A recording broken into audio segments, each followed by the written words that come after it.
Ladies and gentlemen, we are back once again for the Pokemon TCG Highlander online monthly for the month of October 2024. I am joined by competitors TRK and P. Murphy. It should be a pretty fun time. Again, thank you guys for doing this. So we're going to do a 3 out of 5 set today. And, I mean, whenever you guys want, you guys can go ahead and get started. If you have any questions, you can drop by my voice channel. I'll be right below for a ruling question. But other than that, just play at a decent pace, but you're both pretty experienced players, so I don't think you guys will obviously play at a lower pace. So it's okay if you take time to do strategies. So, but yeah, you can go ahead and start whenever you want, and thanks again. Thank you. Alright, heads or tails? Heads.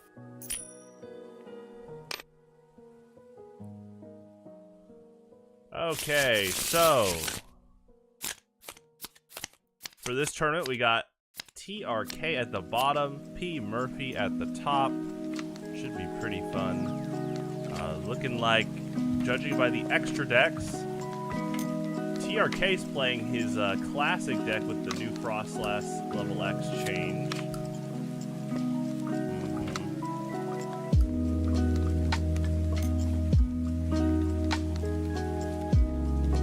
And then, so I assume he's playing his classic, but his Gene Pao Frostlass Weavile deck. P. Murphy looking like he's playing a metal spread deck, so that should be pretty interesting.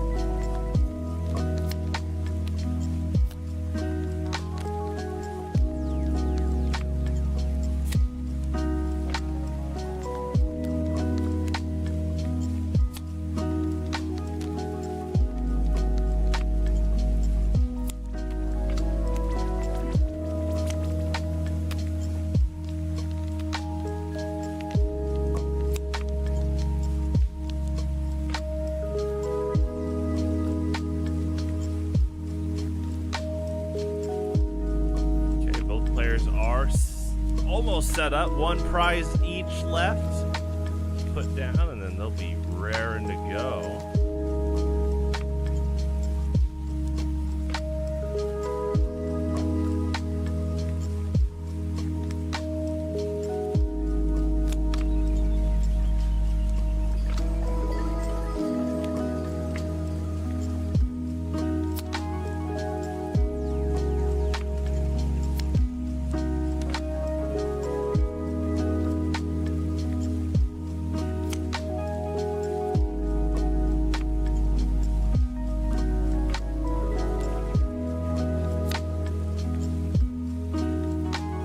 Crying yesterday, Curb? Oh no, what's going on, man? Are you okay?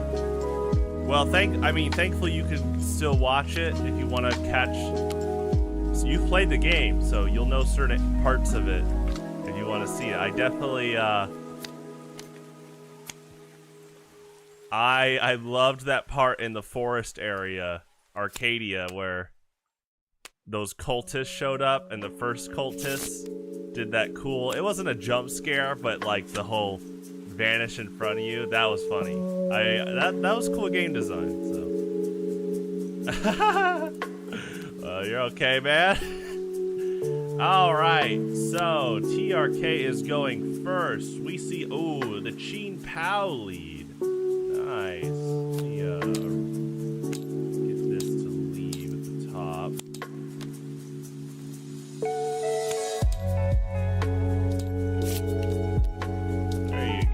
Okay. Yeah, I do like that feature in Tabletop Simulator. Did I fight Big Daddies? Yeah, I fought quite a few. They're fun challenges. I enjoy their fights a lot. I like that you can get them to fight other bad guys. I am on my blend tonight, or this morning. It's still morning over here, Curve, is Smooth Satan, which is like the darkest coffee you can get at my local grocery store. Anyway, leading Gene Pao, Snowbring, attach 1 darkness and 1 water from your hand to one of your Pokemon. If you do, search your deck for any one card. So it looks like TRK did that to Temple to grab 1 card. Rotating over here, it's now P. Murphy's turn. Starting with the Onyx and the Bronzor. Gets the metal on Bronzor. Okay, nice, nice. Plays the Charon. Okay. Draw some cards there. Onyx, 110 HP for a not fully evolved basic Pokemon. Pretty good. Oh, and we got challenge. Does TRK accept? We'll find out.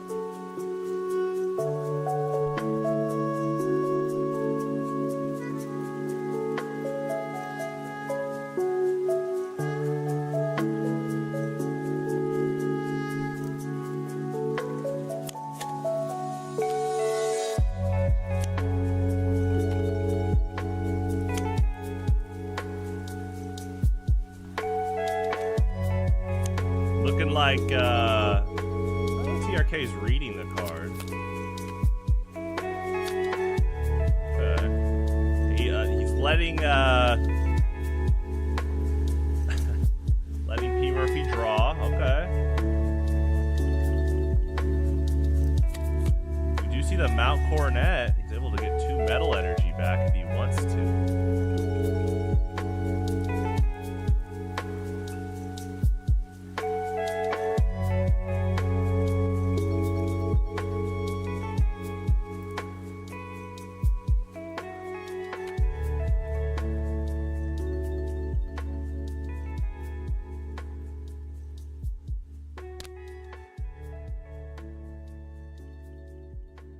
Now, P. Murphy is going second, so he gets 2 attachments. Looks like 2 on Bronzor. And looks like he's going to pass. Going right over to TRK's side over here. Let's do this.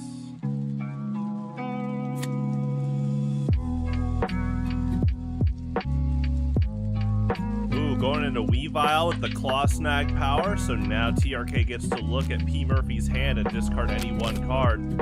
We see Aegislash, we see Celix, we see a Switch, we see Cosmoem.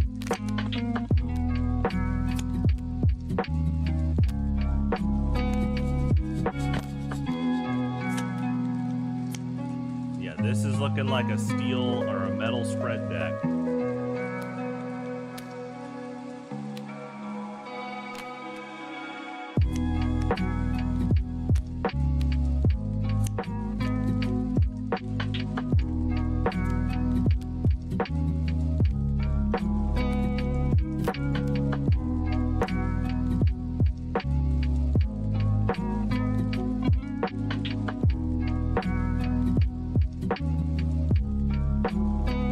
Looks like he gets the Switch discard. He's not going for Steelix. I wonder if TRK feels like Steelix could be easily recovered. We do see Frostlass is out. Now, if you don't know about TRK's deck he played at the in-person August monthly, Frostlass level X, pretty disruptive. Allows you to look at your opponent's hand. Well, not look, but you randomly discard a card from your opponent's hand, and if it was a Trainer Supporter Stadium, you get to repeat the effect one more time. So it can quickly shut down the opponent's game plan for next turn and even like throughout the game. Okay, got the energy on Chien Pao, retreats. Here comes Frostlass. Nice, there you go. Already Frostlass level X, and we're going to be seeing Lost Snowway. Your opponent cannot use the Evo Soda mechanic, emergency attachment mechanic, or any once per game mechanics. So basically, P. Murphy is locked out of the Highlander mechanics, emergency attachment, Evo Soda, stuff like that. Okay, he gets the Cold Front Haunt, discards a DCE. Ooh, you know what? This is missing. Oh, that's why.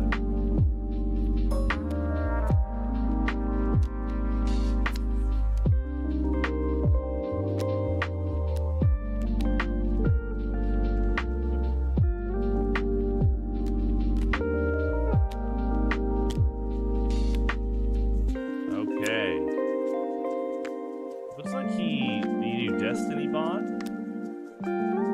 Well, we see Celix into Colress. So P. Murphy's going to draw 4 cards. Now Steelix affected by any special conditions. Choose any number of your opponent's Pokemon up to the number of energy attached to Steelix. This does 20 to each of them. And if that Pokemon's an EX, it does 10 more.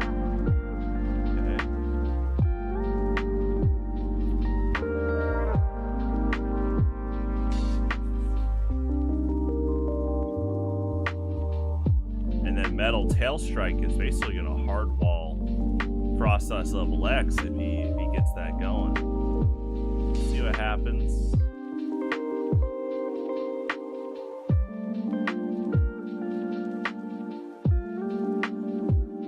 Okay, does Outbreak Power. Yep, 30 to Frostlass, nice.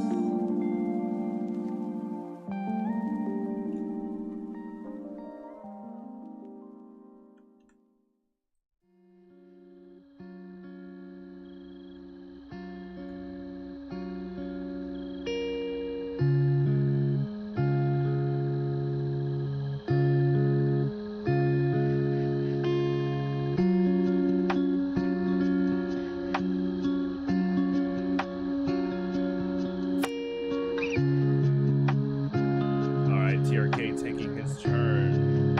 It's a very interesting scenario here. TRK is going to have to deal with it on 120 HP Steelix. Looking like Palpitoad. Excuse me. Palpitoad is out. TRK is playing Seismitoad. Pretty disruptive Pokemon overall. We see the Arven. Going to grab probably an item card and a tool card here.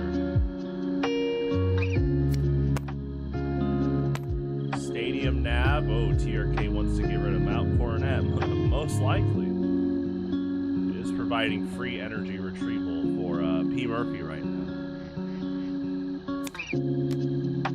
Ooh, and the Spirit Mask now gonna punish P. Murphy for hitting. He'll have to get a card randomly discarded. Going right back in with Stadium Nav. Okay, fails to find there.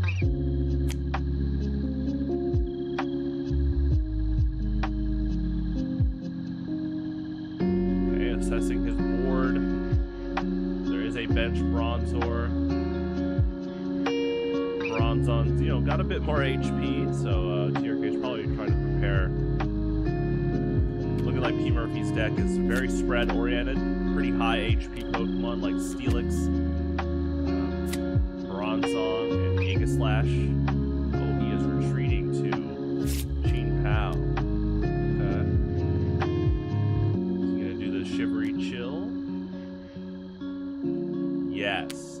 So he's going for Shivery Chill. What this does is when Qingpao's your active Pokemon, you can put a card from your hand into your deck and then search your deck for a darkness or water energy and then put it into your hand. So basically what can happen is if you have both a darkness and water in your hand every turn, you can keep streaming Snowbring, which is energy acceleration, and any one card. So ironically, you can actually just get that one card back if you wanted that.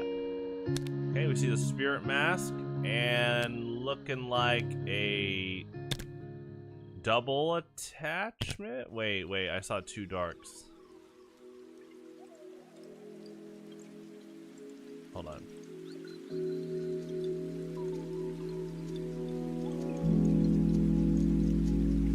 Did you attach two darks? Oh, right. I'm just checking. That's all good. So it has to be dark. Yeah, water. one water, one darkness. There you go. Yeah. All right, we got that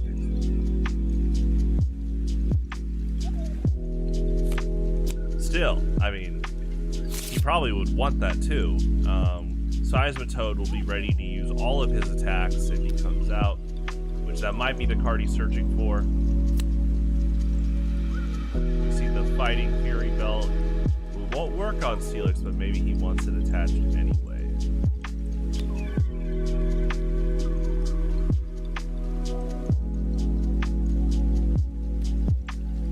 Okay, we see the Cynthia.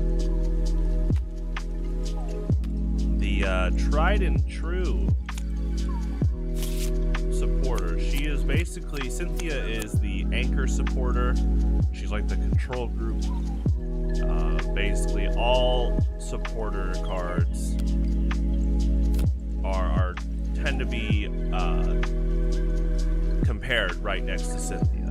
Like, what do they do instead of shuffle and draw 6? That is a very reliable. You basically almost never can go wrong playing 3 Cynthia in any Highlander deck. Obviously, there could be exceptions, but yeah, she is definitely the anchor control group of supporter cards. So yeah, good fresh hand of 6 there. Looks like he's discarding Festival Grounds to attack. Looking like he's doing 30 to Frostlass and 30 to Qin Pao. Getting some damage spread on the board. I like Festival Grounds. Steelix already has built-in immunity to special conditions, but his other Pokemon would appreciate that. Okay, does the Frostmoth power, gets one more discard, and it's a metal. Thankfully, that metal can come back with Mount Coronet. Here we are. It is Seismitoad time. Seismitoad, when he's active, your opponent's active Pokemon takes one more colorless energy for their attacks.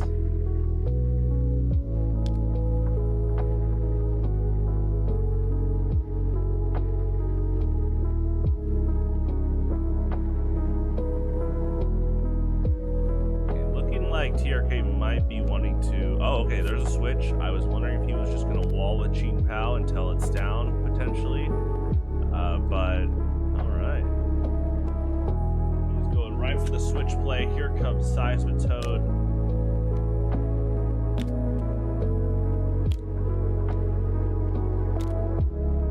Steelix does resist water.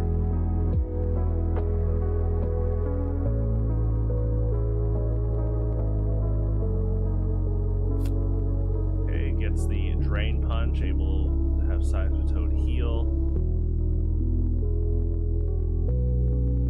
Now this is a good time for Seismitoad because now P. Murphy can't just attach a DCE and Metal Tail Strike. He would have to have 5 energy for that, so we'll see what he does.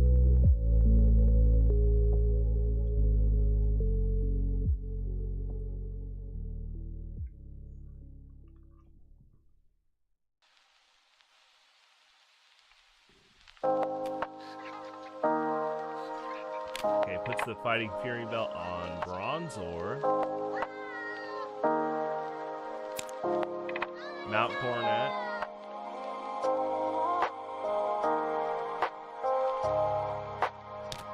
Puts the metal on Bronzor. Okay, nice.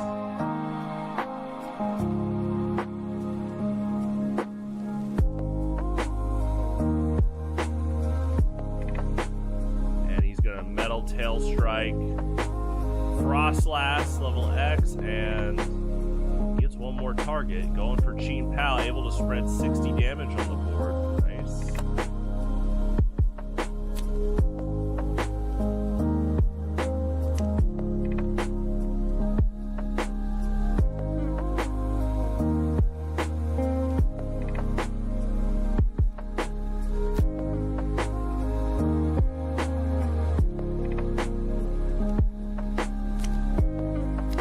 TRK is going for the Drain Punch for knockout.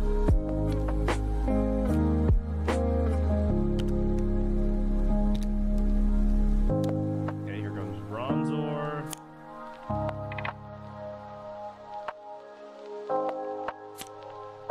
Now, I did realize that, yeah, with Frostlass level X, he's not able to Evo Soda. He does get to Charon, though. Discard to draw one more, which does work well with Mount Coronet. Okay, we see the Genesect.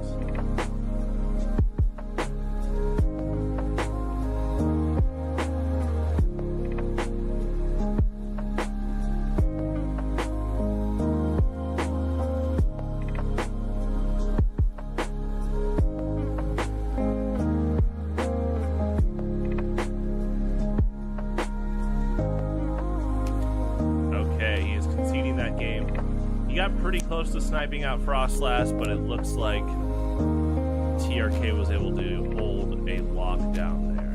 He get some coffee while they set up game 2.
Okay, we see a Alolan Diglett versus Cheen Pao.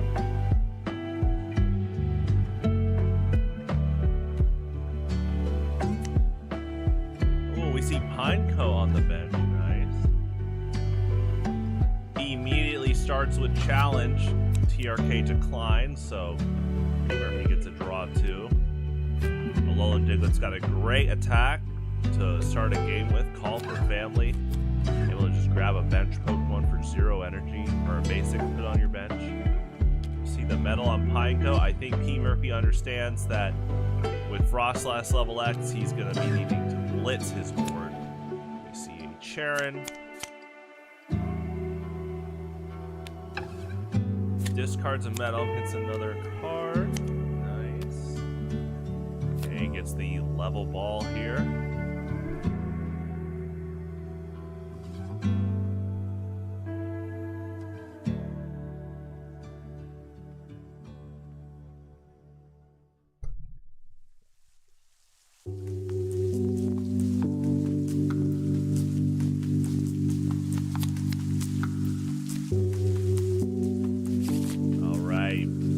Looking like he wants to get Bronzong out ASAP. Unless TRK plays Broken Time Space. Even if TRK actually plays Broken Time Space, he cannot get out a form change on his first turn. So, V Murphy is definitely safe to evolve to Evo Soda for at least 1 turn. Looking like he's going to call for family. That's good. I mean, he's 8-card hand. 3 basics on the bench, and probably a Alolan Dugtrio next turn. That's very good. I'm actually gonna help him out too. I always do this at tournaments. I make sure everyone has all their form changes. Let me do this for you.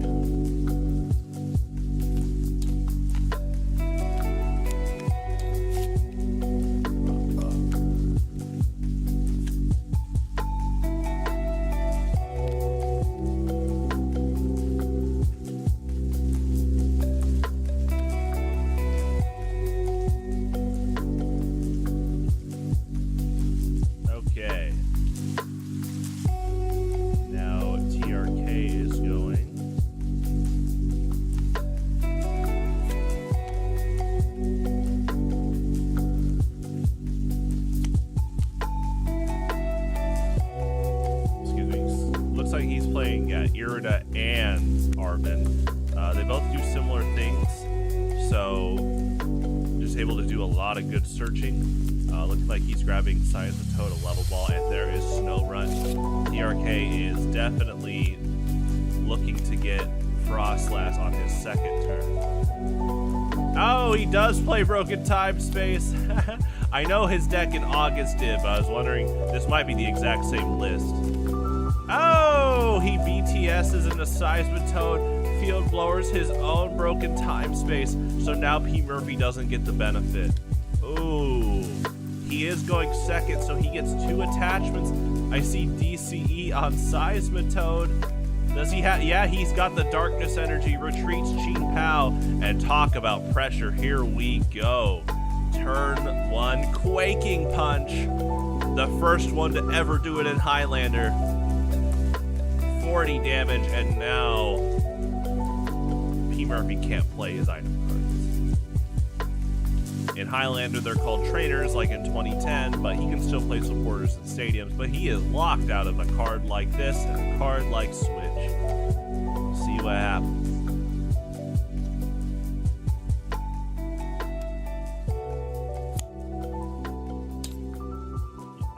It looks like he needs Sand Slash too. Let me do that. And I'm gonna chime in. Talk to him about dual typing.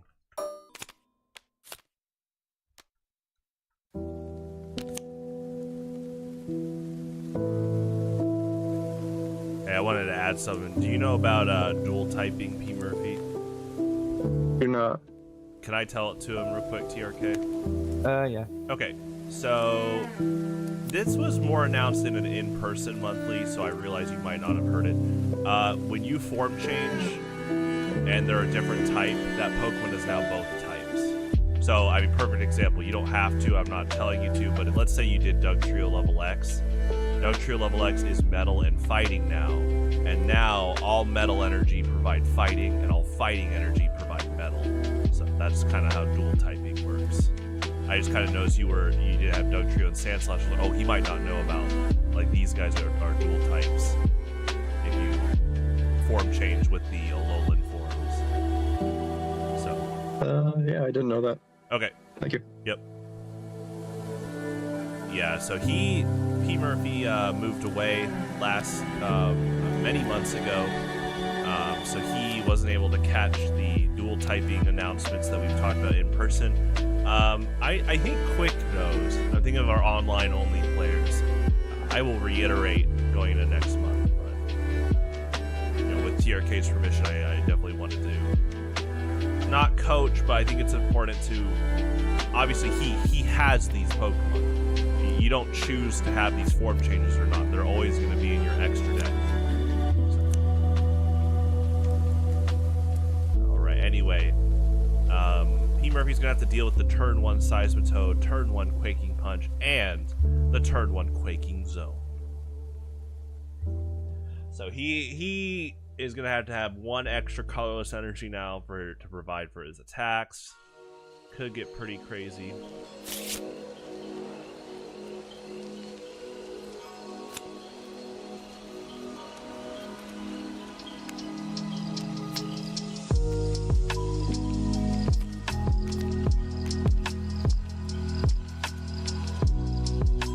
We got Fortress level X. When you form change Fortress, you may use this power. Search your deck for up to 2 metal energies and attach them to 2 different Pokemon on your side. Then place 1 Stockade counter on 3 of your other Pokemon. Those Pokemon with Stockade counters take 10 less damage from attacks and cannot take damage from attacks while on the bench. So energy acceleration and protection. There you go. Get that level X out now. Looking like Frostlass might come out soon, so that was a good play by Peter.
who has the counters, but I'm sure he'll put them on soon.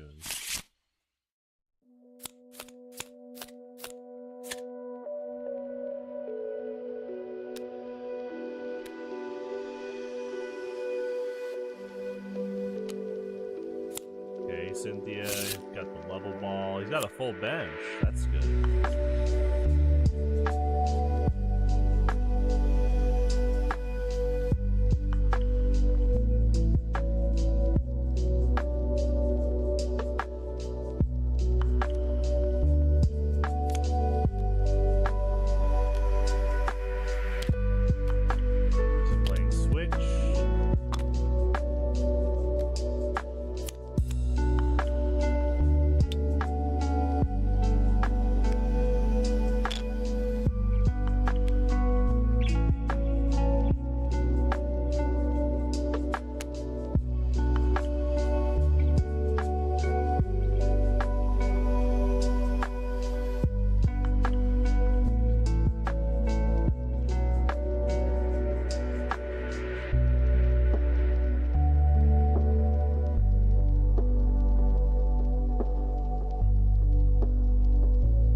Assume these are stockade counters.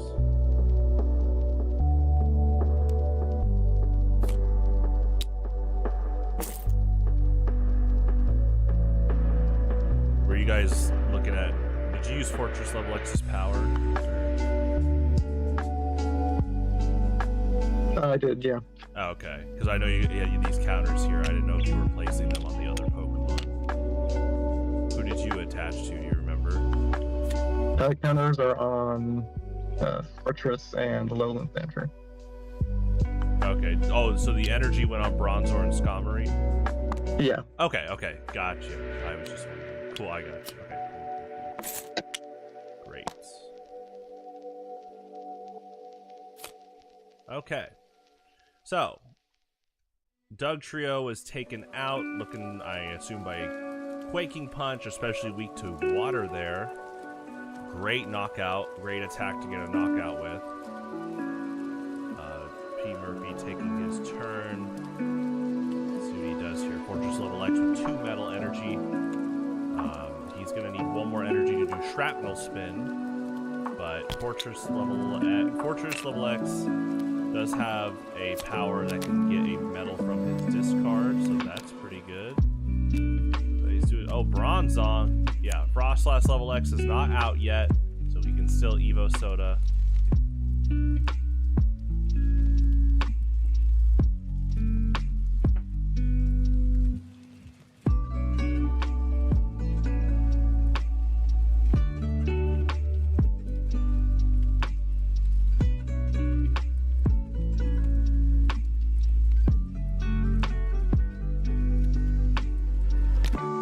Special metal onto Bronzong.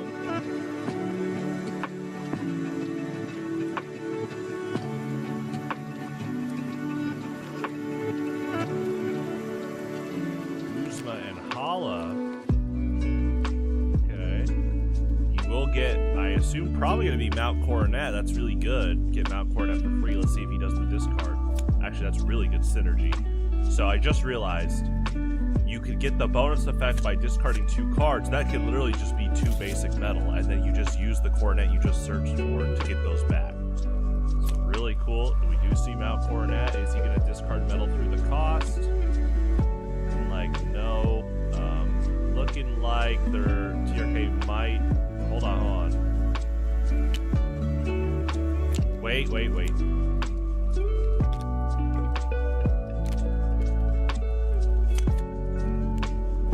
In between turns to all your Pokemon powers. I think Fortress Level X needs 1 more energy because of Seismitoad's Pokebody. So you would need to move that Bronzong special metal to Fortress if TRK is okay with that. Yeah, I forgot. I forgot. TRK, can he move that special metal to Fortress so he can still use the attack? Yeah, that just helps with ruling stuff. Great, thank you. Okay.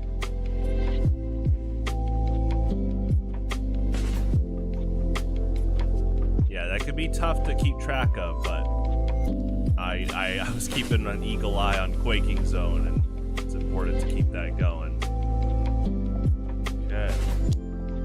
Pretty good here.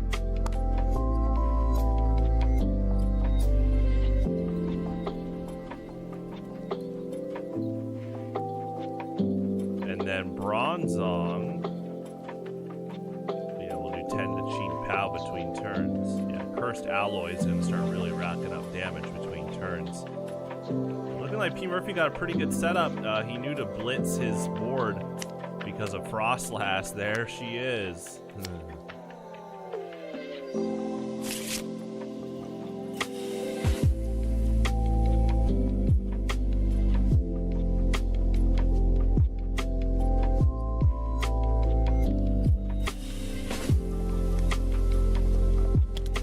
Got a Darkness Energy on Seismitoad. Is this for a...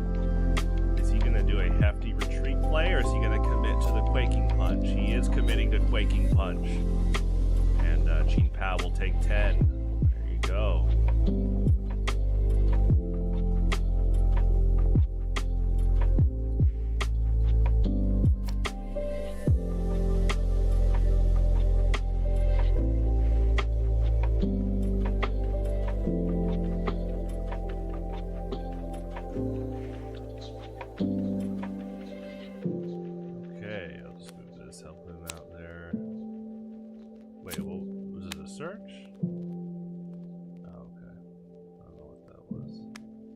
Okay, gotcha.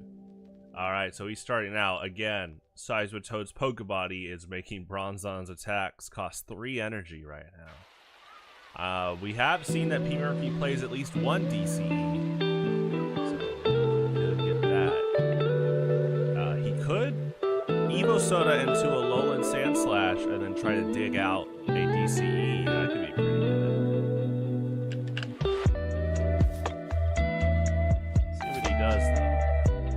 He's got a 6-card hand, pretty abundant. I'm sure he's got quite a few resources to help him out here.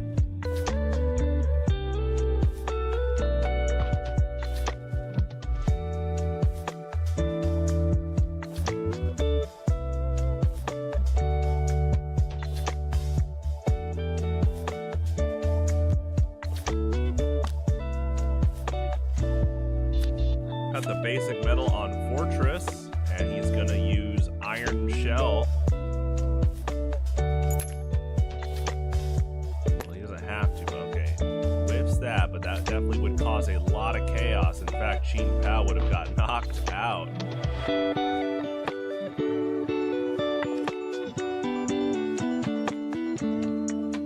Okay, look, going for the Evo Soda.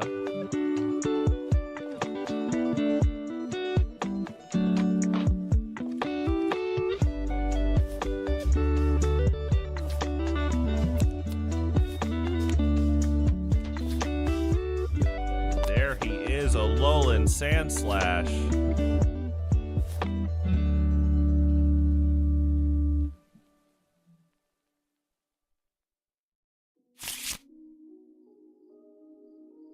Okay, Alolan Sandslash, dig down. Yeah, once per turn, you can look at the top 6 cards of your deck and grab any energy you find there.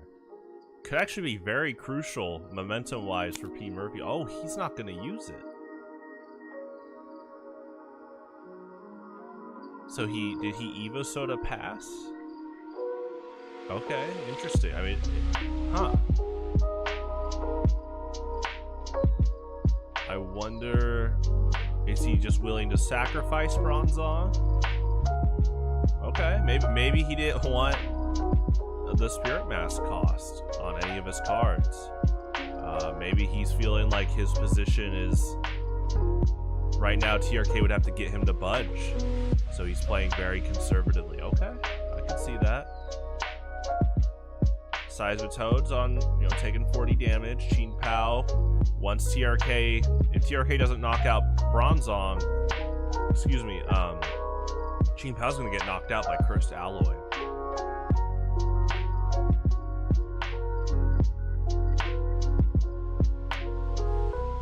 Oh, he Quaking Punch. I think TRK whiffed the water energy. He's got a 2-card hand. so he's not able to use Drain Punch. So Quaking Punch will do 40. No trainer cards for P. Murphy, but he gets the knockout with Cursed Alloy, which is really good momentum. 7 card hand. Yeah, P. Murphy was able to 180 his opener in terms of progress and potential to adapt well against Frostlass. We're seeing this right here with the 7 card hand, almost a full board. Fortress stocked up with 4 energy. He's got the Stockade counter on him, taking 10 less. Honestly, with special metal, I think. Oh, shield energy. Yeah, he's taking 20 less. So that's really good. He gets a 5th energy. Oh, he wants that. I think he wants that Iron Shell play. Here we go. Flips heads. Send P. Murphy to the lottery. He should play 3 Pokemon Catcher at this point. Fortress's Pokebody is one of the rare cases where you often want tails and not heads.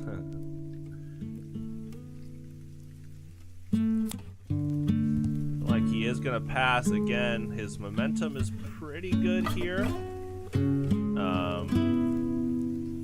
He's just kind of building up his bench.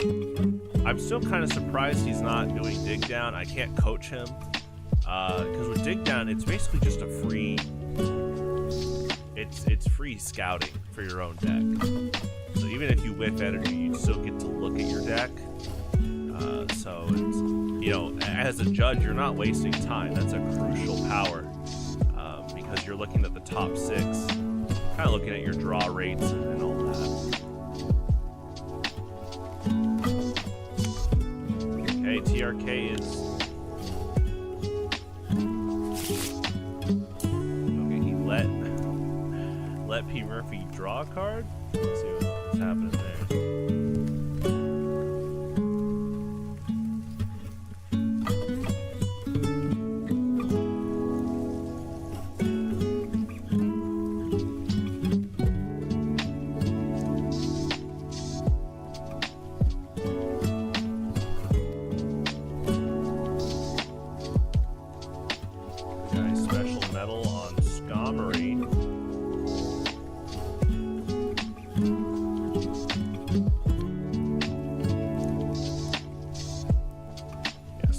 Very punishing on Pokemon that retreat.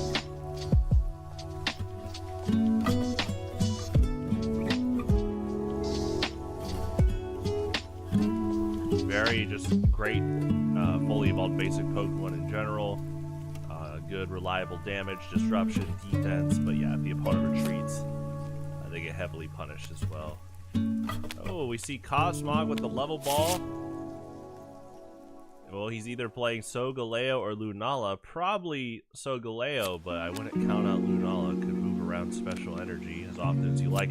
We see the Dew Blade. And P. Murphy just being able to just set up his board here. TRK looking like he's kind of lacking in resources. I think him whiffing Snowbring was actually huge. I actually think his deck often aims for the Snowbring play, and then he could really get the ball rolling.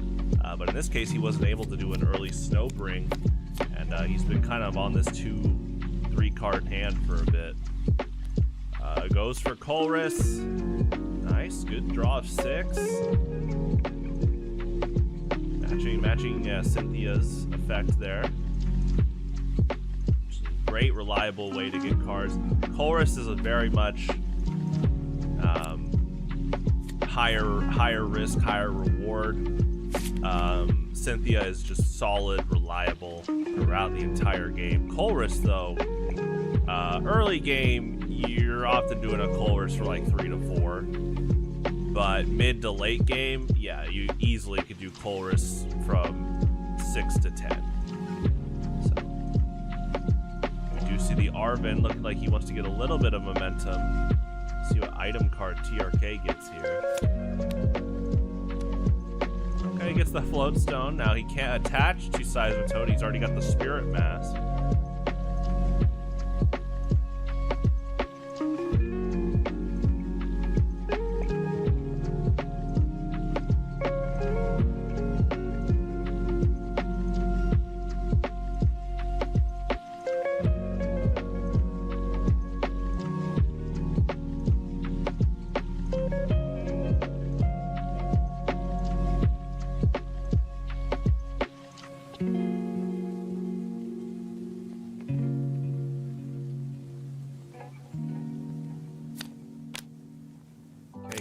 Lodestone and the letter. Probably, yeah. Looks like he letters for water and darkness.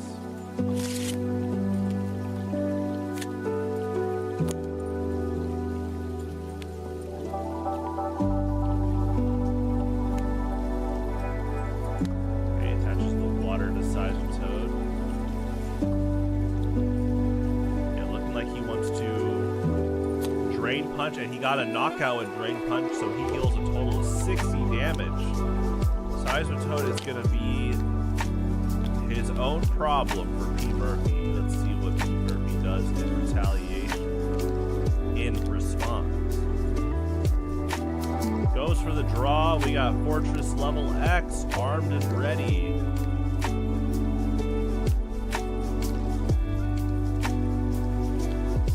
Almost armed and ready. He wants to do Restrictive Explosion. He's gonna have to have one more energy because of Seismitoad's Poke Body.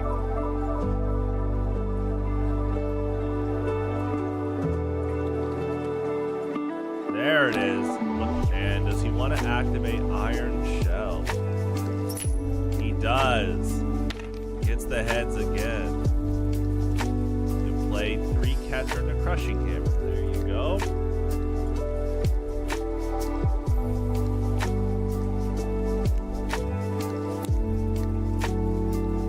Nice. Gets the Aegislash.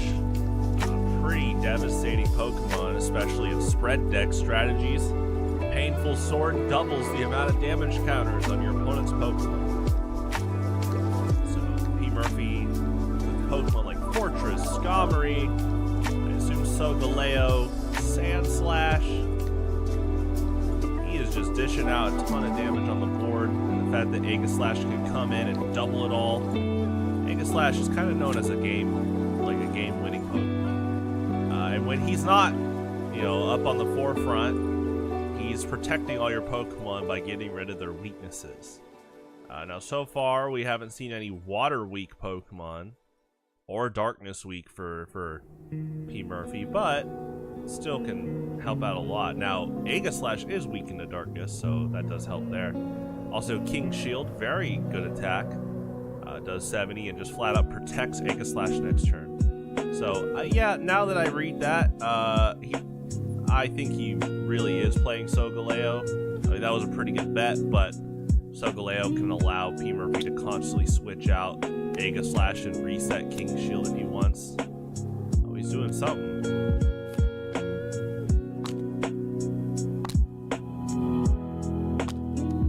I think he's doing Shrapnel Spin, getting some spread damage, and promoting Cosmog. Okay.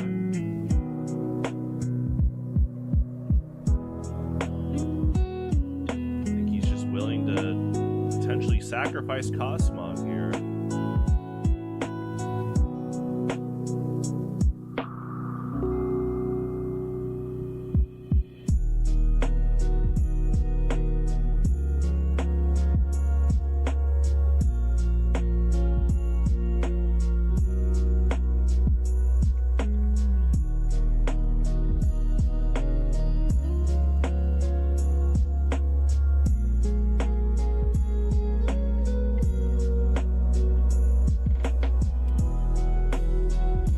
Magic card.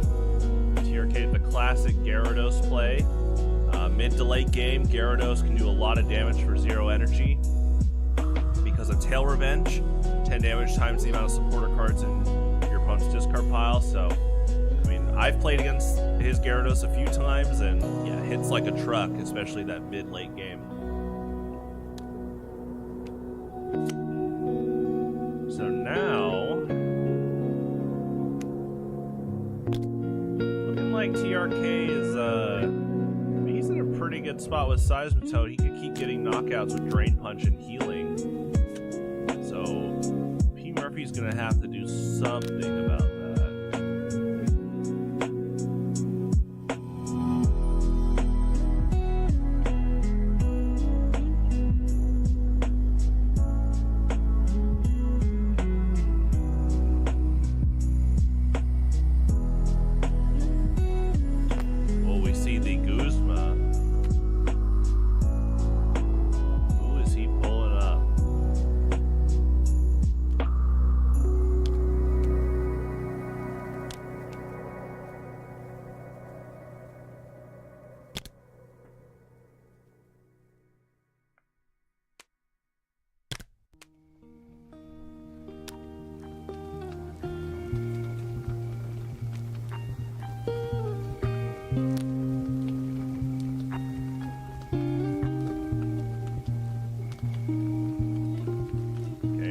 Seismitoad taken.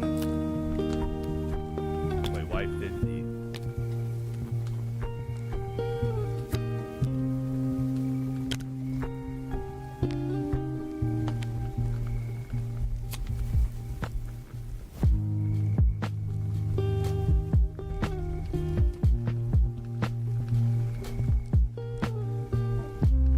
I will ask.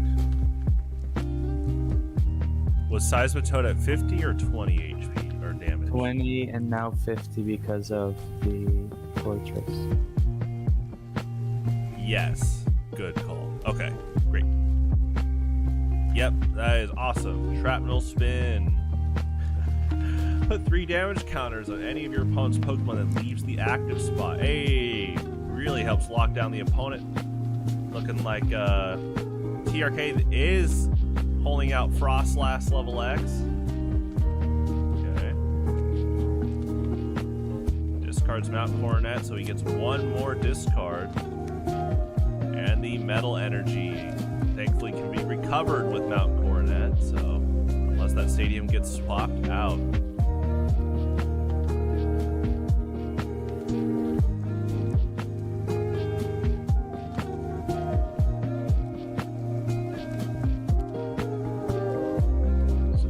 Rises to 5.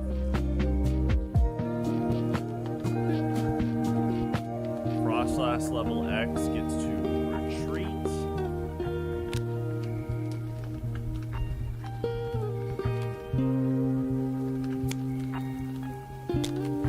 Yeah, okay, wow. So TRK levels up to Frostlass level X.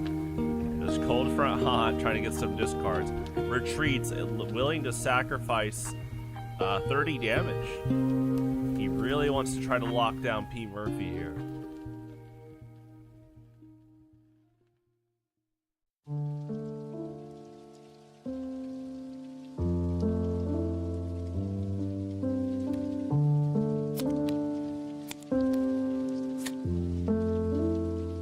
Looking like he had Drain Punch for knockout. So P. Murphy will be able to play his trainer cards.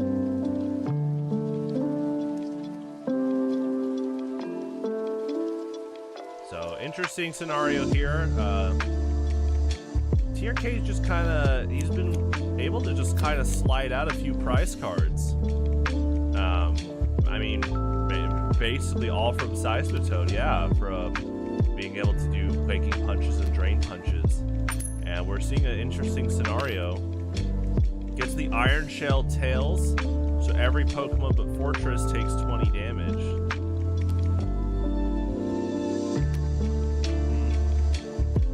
But this scenario is... So P. Murphy is getting pretty good spread damage. He gets the Frostlass level X knockout, which is really good. He now has access to his Highlander mechanics again. He is going to have to... It looked like this early game, but definitely this mid game, he is going to have to deal with Seismitoad. And yeah, it looks like he's doing, I assume, Restrictive Explosion, adding more damage onto Fortress.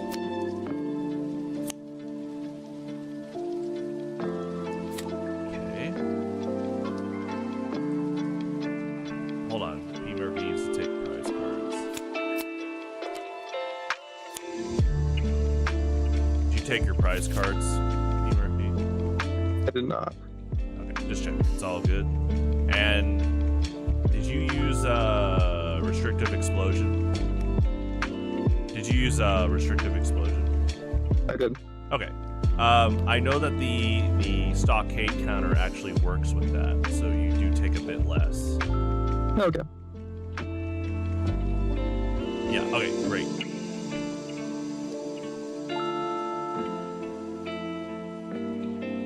Alright, we do see Gyarados.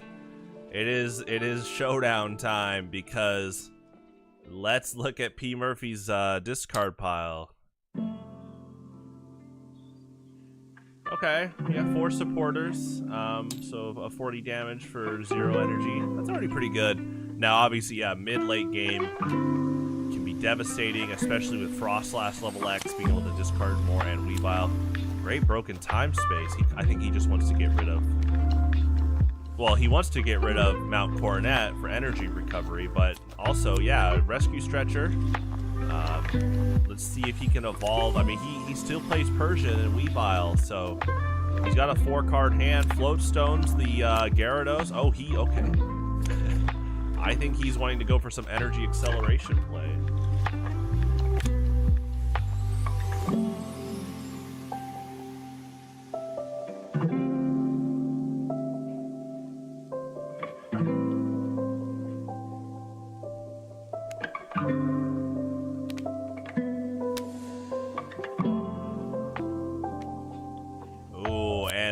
Fortress level X did use Shrapnel Spin, so heavily punishing Gyarados moving away from the active spot. Here comes Chin Pao. Ooh, great card with Chin Pao. You can specifically grab a Water and Darkness just to use Snowbring. Oh, but he's doing double water. I mean, he could always search his deck for a Darkness energy as well, so...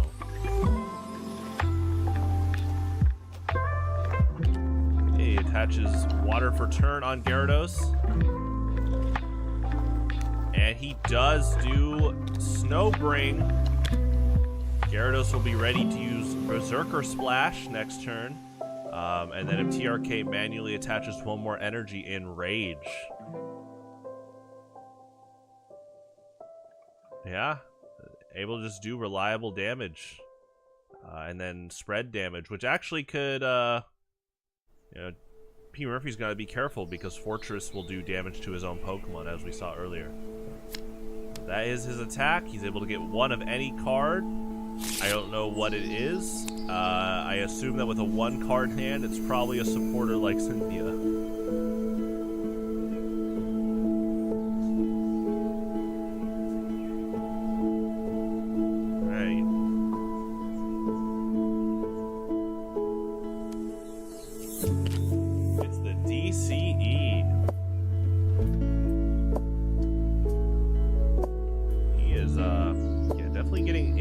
Prepared. Gyarados would need to be at 70 damage to get a knockout from Painful Sword, but regardless, the threat of doubling damage is really big. Honestly, also just being able to do King Shield.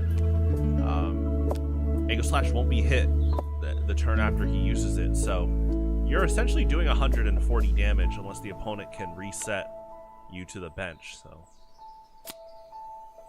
Oh, nice. Yeah, I think that is a favorite, definitely a favorite of P. Murphy. He's definitely the poster player for Guzma and Hala. We've had other players play Guzma and Hala, but P. Murphy plays this card in like every deck that I can account, and it's a good card. It's underrated. Obviously, the big thing is you're not technically drawing cards like with Cynthia, but you know what? You're getting any 3 cards, any tool, special energy, and stadium that you want if you pay the full cost. And yeah, I mean, that's a very cool, distinct effect because it's often pretty hard to search for stadiums, tools, and special energies on their own. Tool cards a little bit easier, but especially special energy and stadium cards, there's actually not a lot of cards that specifically search for them. So. Looking like he's doing a Shrapnel Spin again. Promoting Cosmog as a potential stall out sacrifice play. We see the stadium nav. Okay, gets 1 heads. Let's see what he grabs. This is his broken time space, so... Yeah, and there it is, Temple of Sinnoh. Now all special energy are just colorless energy. Definitely kind of slowing down P. Murphy a little bit. This DCE is now just 1 colorless, and any special metal will be 1 colorless. Ooh, and the Marnie, I think that's the card he got from Snowbring. I mean, it's pretty close. 3 prizes each. P. Murphy was able to really press some good momentum. But TRK is definitely holding his foot in the race here.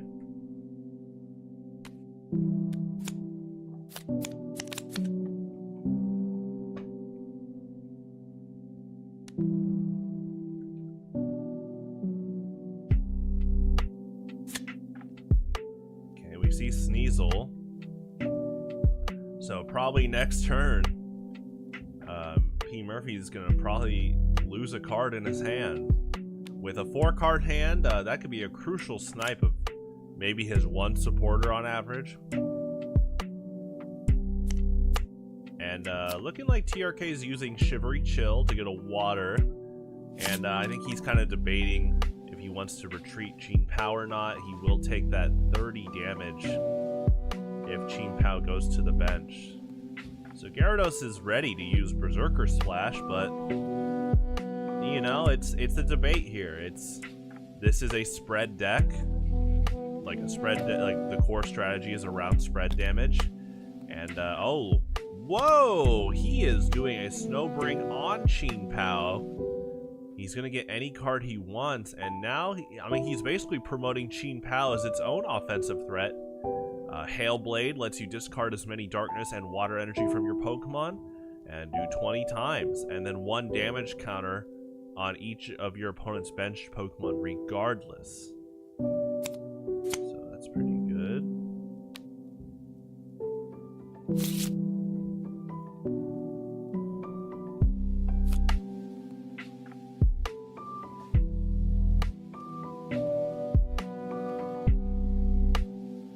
So yeah, the pressure's on both sides. This is a very fun game to watch so far. Hey, what's up, cool dude? Yeah, we got P. Murphy. He did this recently. He played the Yu-Gi-Oh! Monthly and went into Pokemon. I know he's won back-to-back before. Because when I send him his prizes, I'm like, oh, here's for Yu-Gi-Oh! Here's for Pokemon. So P. Murphy on this side, running Metal, Aegislash, Sandslash Fortress, and TRK running Qing Pao, Gyarados, Weavile. I assume that P. Murphy's running Solgaleo. We haven't seen yet. Yeah, happy Canadian Thanksgiving. Hey, nice. Yeah, that's awesome.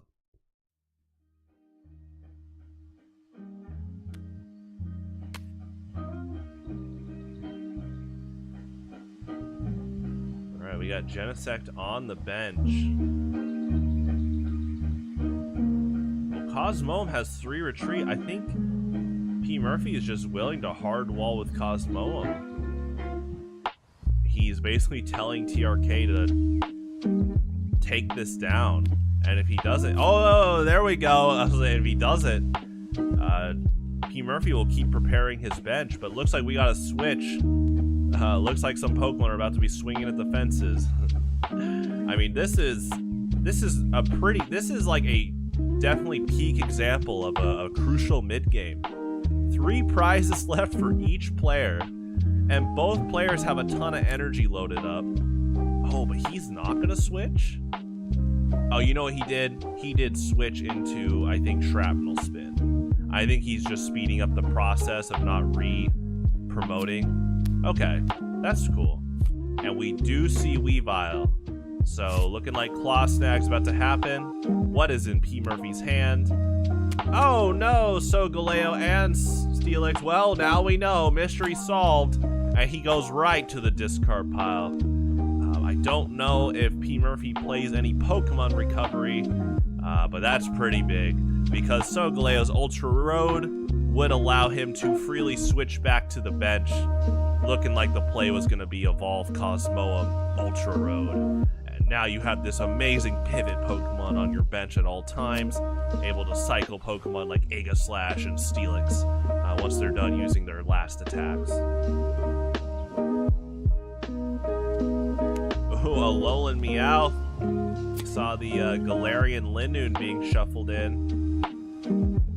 I think TRK is just going to go for a Hail Blade KO, but we'll see what he does. Again, this is... You know, in the future when I talk about crucial mid-games, this is it. 3 prizes each. There are so many decisions each player can make each turn. And it's pretty crazy to see how this is going to play out. They are playing a bunker war, though. TRK does not want a Hail Blade for knockout. He wants to keep his energy preserved. Looking like he does a Snowbring onto Weavile to get another one of any card, which is probably a supporter.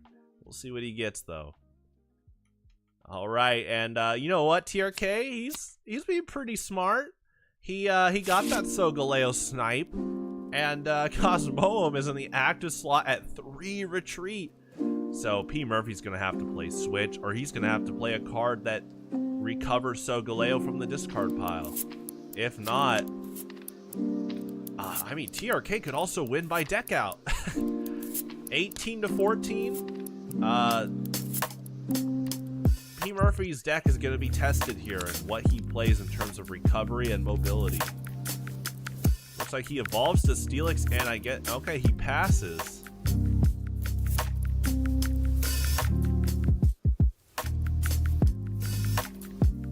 Alright.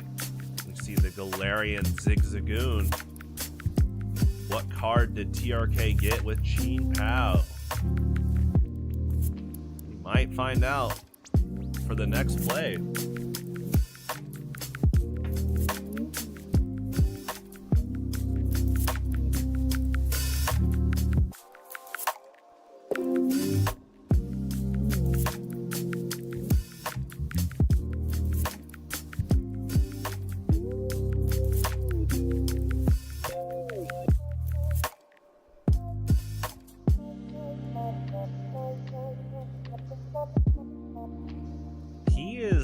Again, this is a big part of the mid game.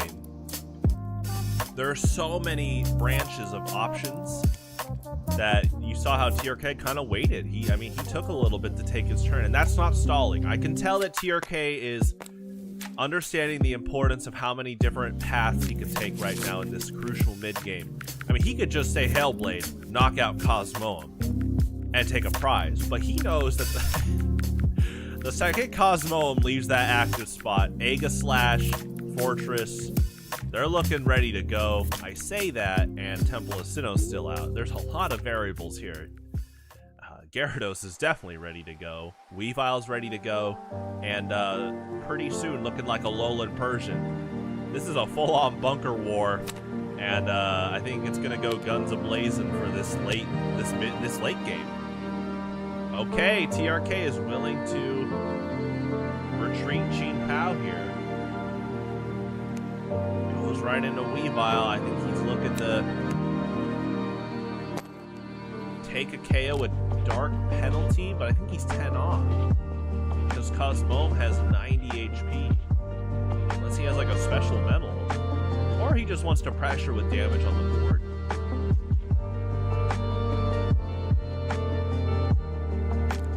Yep, he's going Dark Penalty.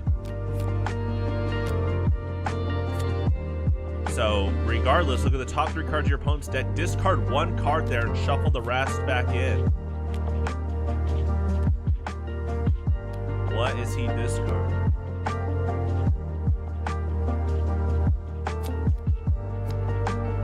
There you go. He is discarding Guzma and Hala. Very smart. Able to get rid of the stadium. Oh, there you go, there you go. Oh, okay, so they want top 3, yeah. Because the other 2 cards looked like, okay, those were the bottom. Got it. Oh, he's discarding Cynthia. He wants to really hold off on resources on P. Murphy, and then he's doing 60 damage.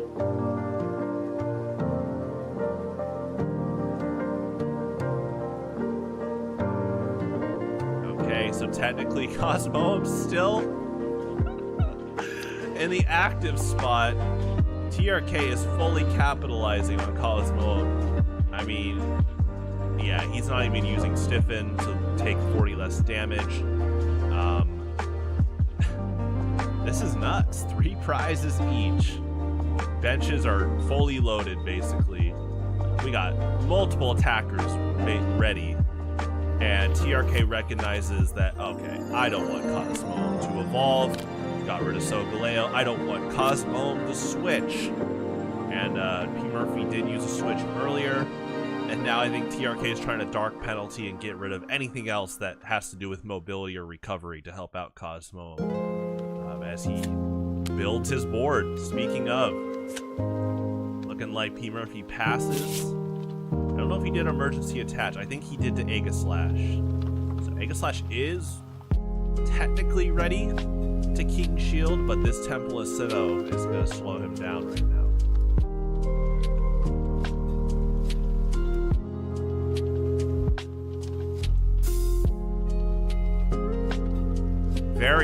Very fun mid-game to watch. Let's see if TRK is willing to take the knockout here.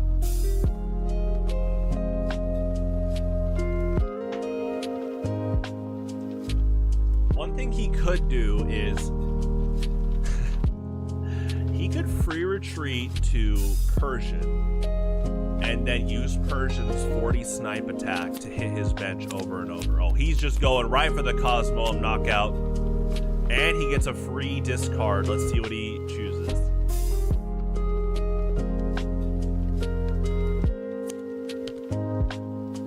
Oh, looks like DCE. Yep, that is big.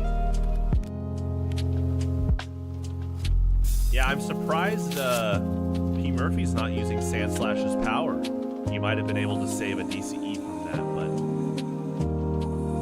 but it's just free scouting. Right now, I don't think he'll be punished for using the power, but he might potentially also might not want to put a big target on Sandslash's back. Now, Weavile is weak to metal, so here we go. This is exactly what I'm talking about. Weavile has thrown out a knockout, and the mid game is now moving into the late game. 2 prizes to 3. P. Murphy attaches metal to Steelix, now able to use Outbreak power. And that's exactly what he's doing. Oh, maybe not. Okay, yeah, he is. Oh, no. He's doing, he's doing Shrapnel Spin. 2 damage counters on all the opponent's Pokemon, and then if he moves around, they're gonna take 30. Gyarados now only 20 HP left. There is a Lowland Persian, same Pokebody as Steelix, other than name. Can't be affected by special conditions. I don't think P. Murphy's running any special conditions, but it's a great Pokebody to have. And as you see with Feint Attack, just a free picking of 40 damage, and it pierces. So what that means is all these modifiers, the -10s, the special metals, the counters, Feint Attack pierces through that.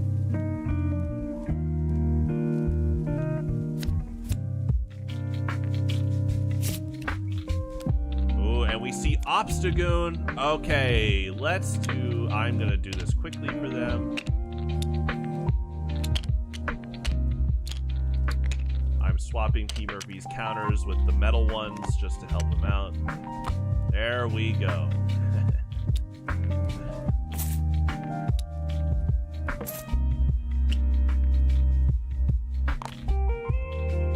So, with Obstagoon, you use Untamed Shout when you play this Pokemon to evolve. You put Untamed Shout counters on 3 of your opponent's Pokemon. The Pokemon with those counters now take 20 more damage from your Darkness Pokemon. So you're kind of marking for death. You know, that's a term we use in competitive shooting games like Quake and TF2.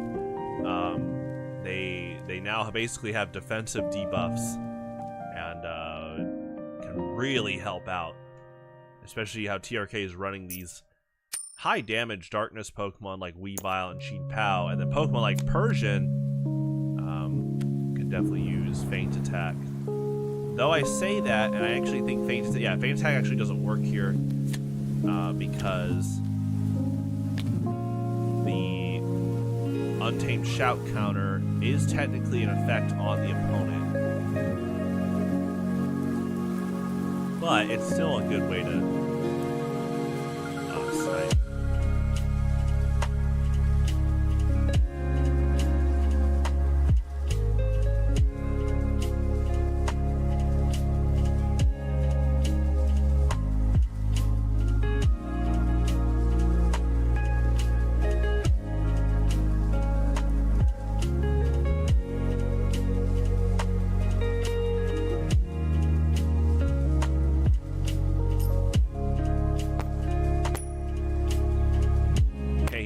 for sharpened claws. Flip a coin, flip 3 coins for each heads. Discard a random card from your opponent's hand. He gets 2 heads. P. Murphy's hand is gone. And then Persian's attacks will do 30 more next turn.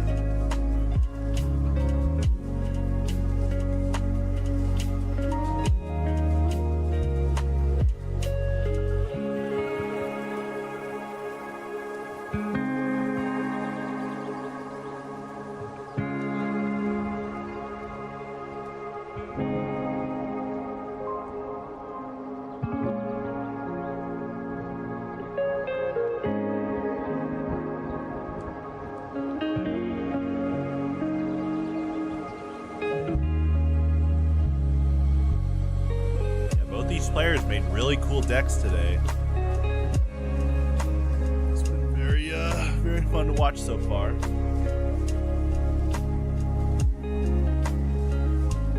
Okay, he is using Outbreak Power, getting a knockout on Gyarados.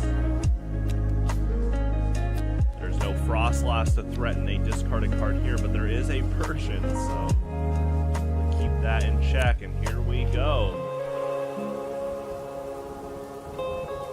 2 prizes each.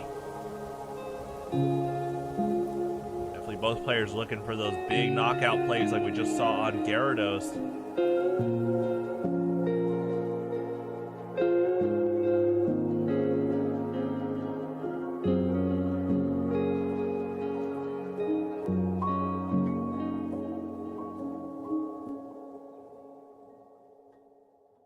So Feint Attack will be doing 70 damage here. The question is, who is he picking? Okay, we got the Delinquent. Oh, 2-card hand. Oh, and the Colress. Okay, well, you know what? Yeah, P. Murphy would have got close to deck out if he played that Colress, that's for sure. Wait, hold on. Hey, stop. Hold on. Oh, wait, I removed the stadium. Yeah. Stadium's removed, but Feint Attack just ignores all effects altogether. So that would mean 70. So both the Untamed Shout and the Stockade counters are ignored. The special metals are ignored. Like, Feint Attack is flat out doing 70. That's just straight up. Like, because all these effects on Fortress, the -10, the +20, those are effects on him, and Feint Attack is ignoring that. So you're just doing a flat out 70. So Fortress would live by 10 HP. So I'm doing 70? Yeah. Because you did Sharpen Claws, right? Did you do Sharpen Claws? Okay. Yeah, I'll still do the... Yeah, it's up to P. Murphy. If he lets you redo the target, that's fine. I just needed to reiterate that Feint Attack is ignoring every single effect on that Pokemon. That includes your own counters. Oh, it also ignores my boost. Yeah. You can redo the target. There you go. Nice. All right.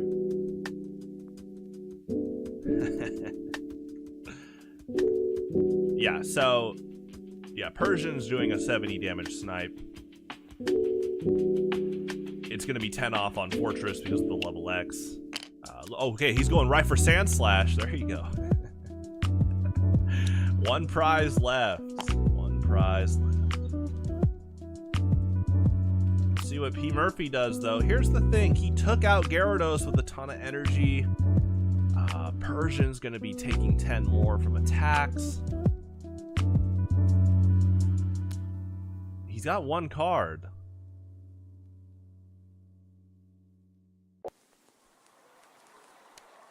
Ooh, and it's challenge. Does he accept? Let's see. Okay, TRK accepts the challenge. And P. Murphy fails to find. I think that is TRK calling out P. Murphy's want to drawing cards there. 0-card hand, 7 in deck. He probably could get a crucial card from there on average. I don't know if he plays another switch, but could be a switch, could be... Let's see how many DCE he's got. He's got 1 DC. He's got 1 DCE on Aegislash, 1 DC in the discard pile. I He's got one more out there. He's knocking out Chin Pao. All right, one prize each. Woo!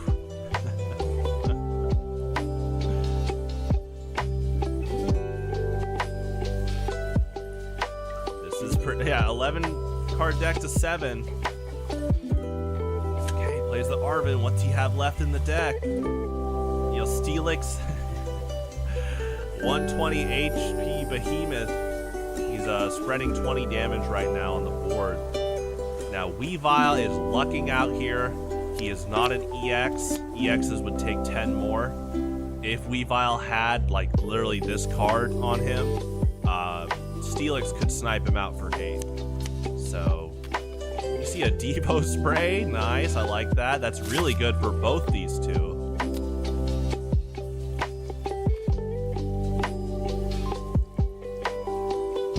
What he really does have Aegislash ready to double up all damage counters and knock out Weavile, but he needs a way to pivot out Steelix. And Steelix has 4 retreats, so this might be a do or die game with Steelix. We'll see what happens.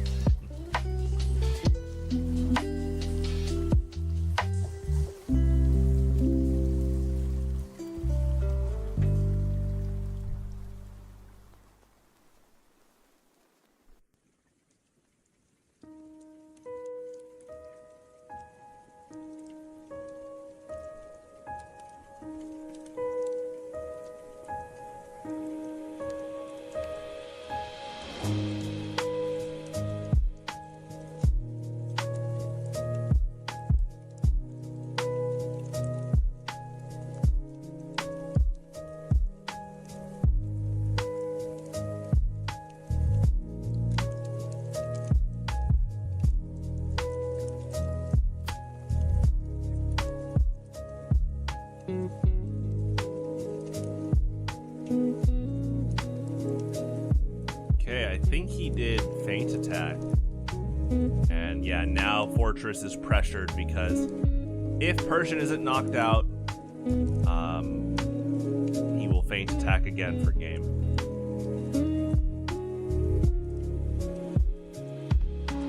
Okay, B Mercury with the 2-card hand. What's he doing? Oh, I think he's conceding. Okay, and that is TRK's game. That is well played by both players. Insane game.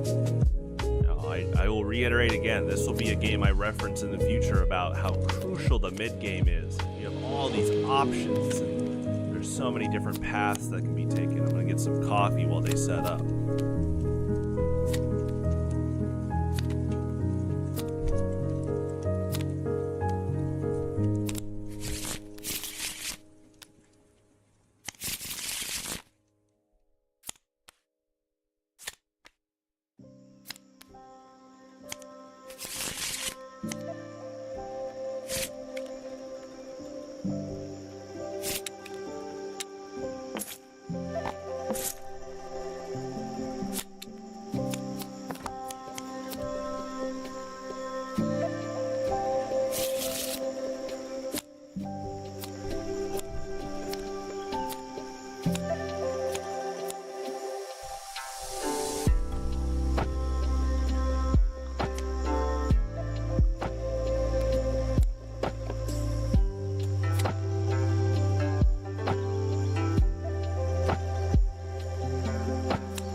Was able to get out an amazing board last game. I was surprised. Honestly, he played really well. The one thing I was surprised by was he wasn't using Sandslash's power. I didn't see it used once. And again, I can't coach him. Now, to be fair, the benefit to that is you can leave the target away from Sandslash's back there. And as we saw in the late game, TRK sniped out Sandslash for a prize card. So we'll see what happens.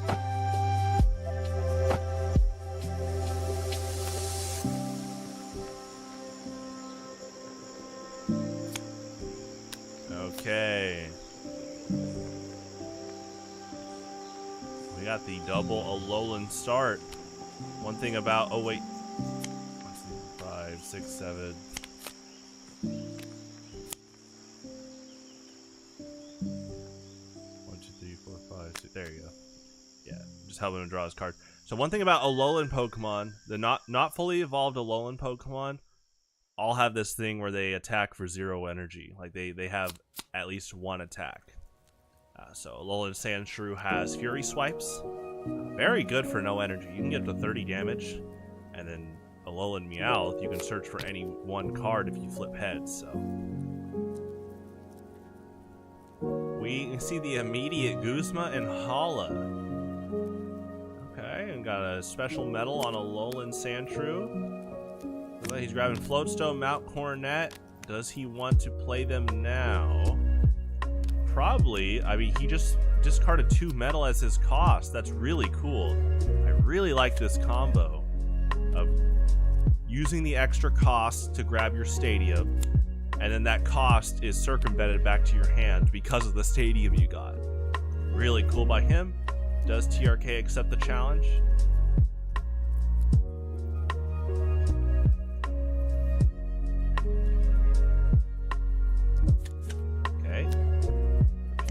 A draw 2.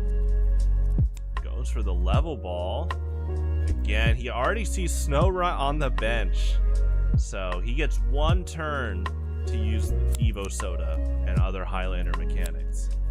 But after that, if Frostlass level X comes out, he won't be able to do that.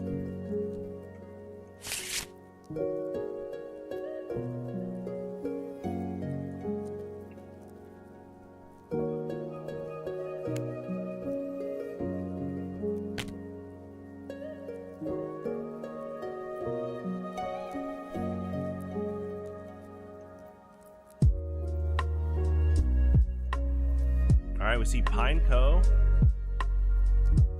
I mean, looking like... Okay, that special medal was not meant to be attached there.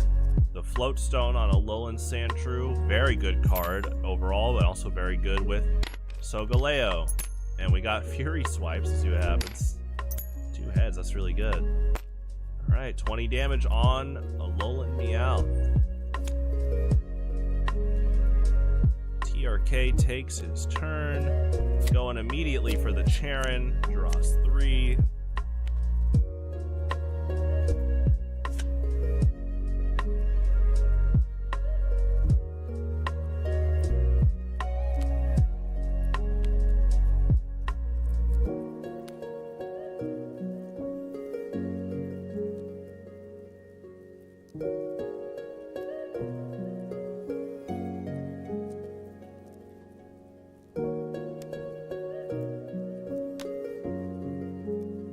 Goes for Professor's Letter. Nice.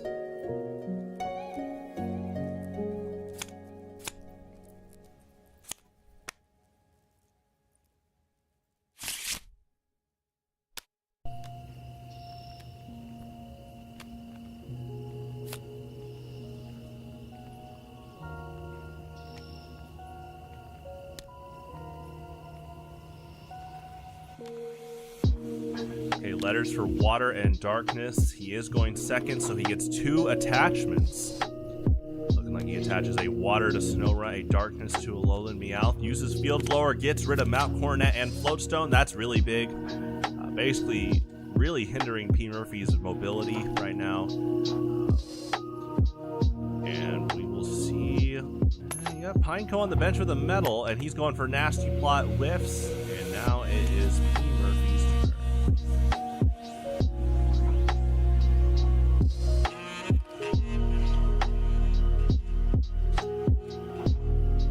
Bam, here comes Fortress and a special medal. Got the level ball. Probably going to go for a basic and then Evo Soda into Alolan Sandslash.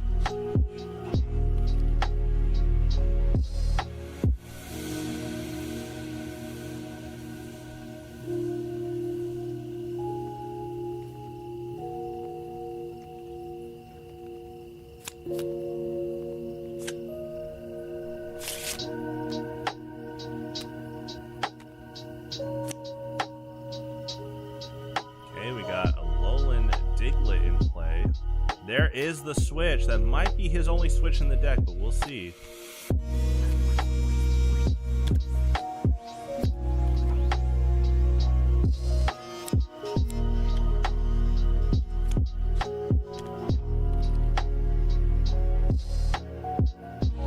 Going for Cynthia.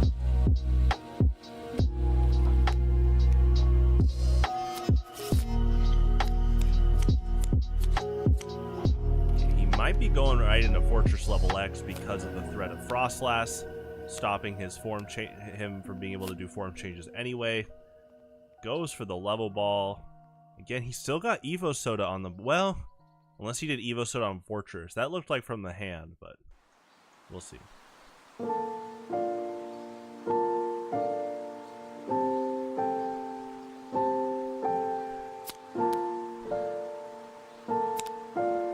Okay, gets Bronzor with level ball.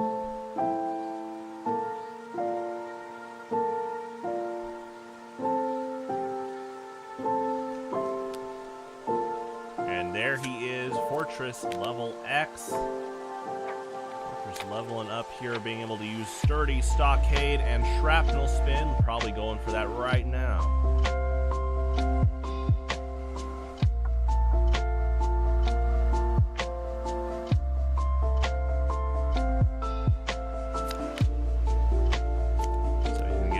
Metal Energy to accelerate to any of his Pokemon. Has to be 2 different targets. And then 3 other targets get Stockade counters, which basically are like -10 counters. As long as those Pokemon are out. Alright, looking like Bronzor and Skarmory, and then the other 3 are getting Stockade counters.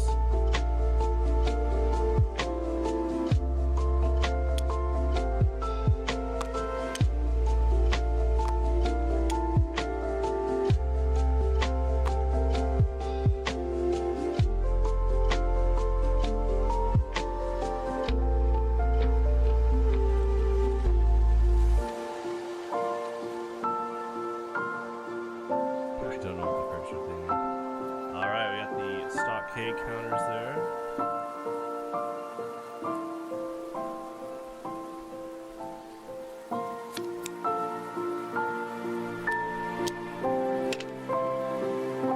Oh, and there we go. I think, yeah, there's Alolan Sandslash.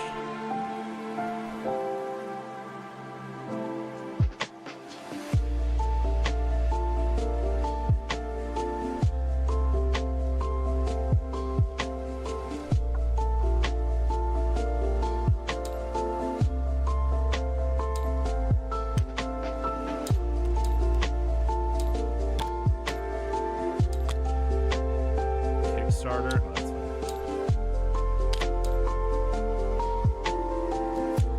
Alright, and he is doing Shrapnel Spin. 2 damage counters on each of TRK's Pokemon. If his Pokemon were to leave the active spot, they take 20 damage. 30, that's right. This is an effect on TRK.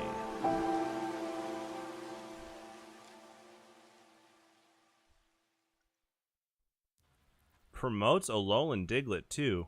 So basically, if TRK doesn't KO Alolan Diglett, he can evolve into Dugtrio and free retreat back to the bench. And with a Stockade counter, you know, it could be a little bit harder to knock out. Alright, here comes Persian. Does have free retreat, that's going to be very helpful, but he would have to be willing to take 30 damage if he wants to do that.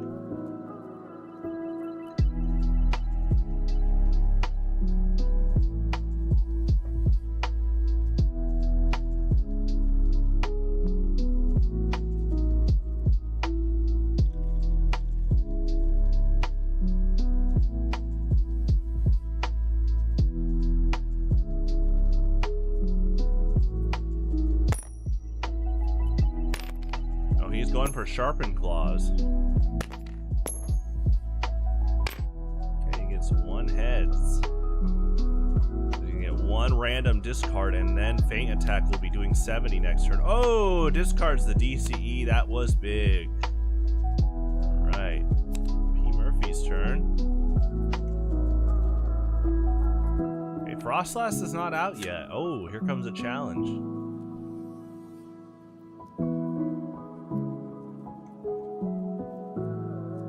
TRK accepts, and now TRK will be able to build up his bench. And here's the thing about challenge. One thing that really can like threaten the player using challenge is that the opponent that plays Pokemon onto their bench get to evolve them first. Because TRK is playing these Pokemon on his opponent's turn, not his. So Timpole and Sneasel will be able to evolve next turn, whether it's through Evo Soda or from the hand. So that is definitely a risk that P. Murphy has to put there. But overall, a great card. Can just draw you 2 flat out, or fill out your entire bench. Here comes a Alolan Dugtrio. If your opponent's active Pokemon retreats, they take 20. So this does kind of stack with Fortress. And Skarmory. Okay, nice. I knew these all kind of did spread damage, but I see the cool trio combo here. And so you Fortress level X, move to Skarmory. Dugtrio protects your bench, and then, Sinkhole, Shrapnel Spin, and Metal Gravity all stack for a potential of like 80 damage if they leave. It had to be a full retreat, but still. Okay, we see a special medal on Dugtrio.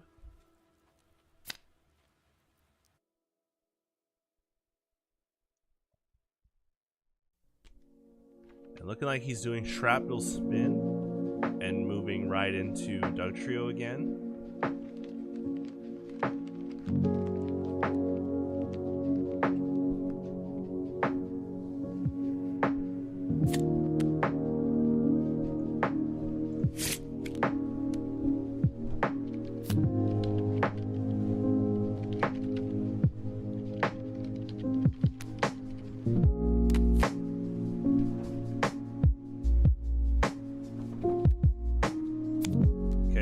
Snag 1 medal of 2 in P. Murphy's hand.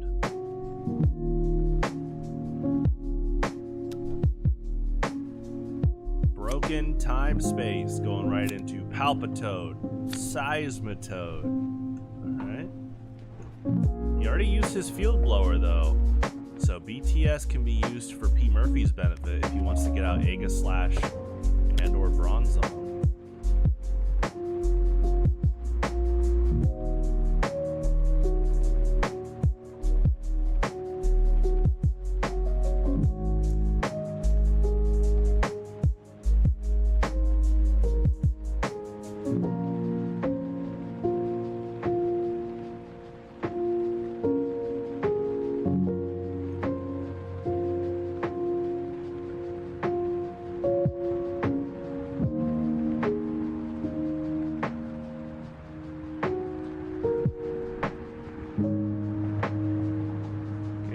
Sharpened Claws last turn, so Feint Attack will be doing 70.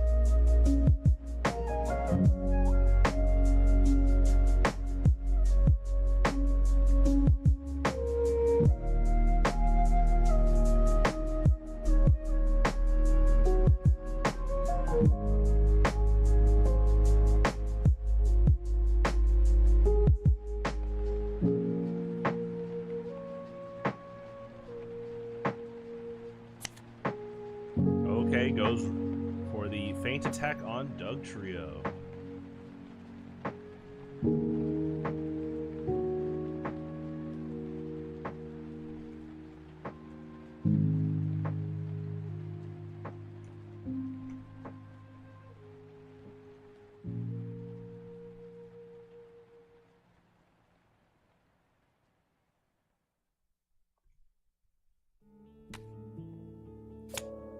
We got Festival Grounds.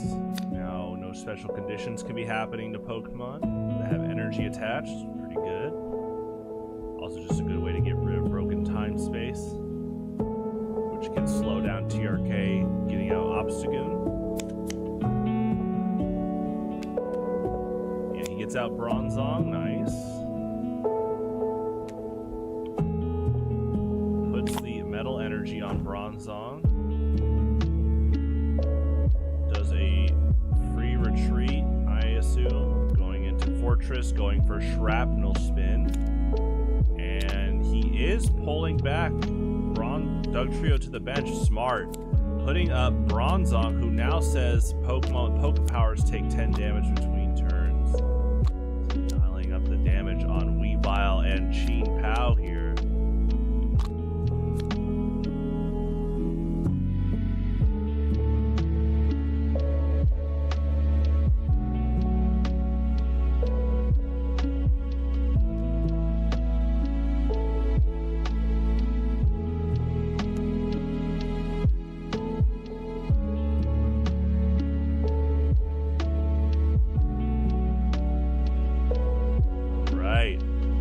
Momentum-wise, P. Murphy's looking pretty good here, taking 2 prizes.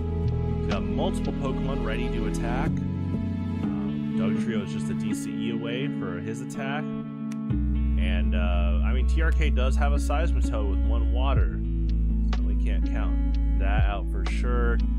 Let's see what TRK pulls here for this turn.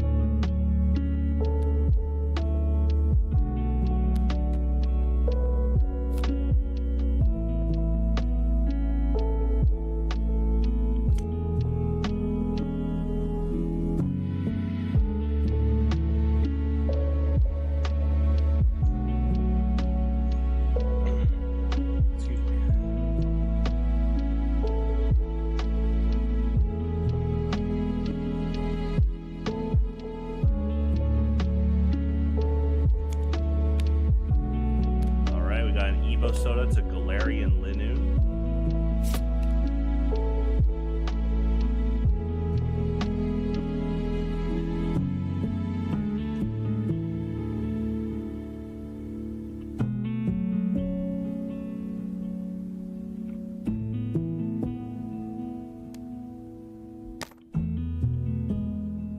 Here we got Arvin.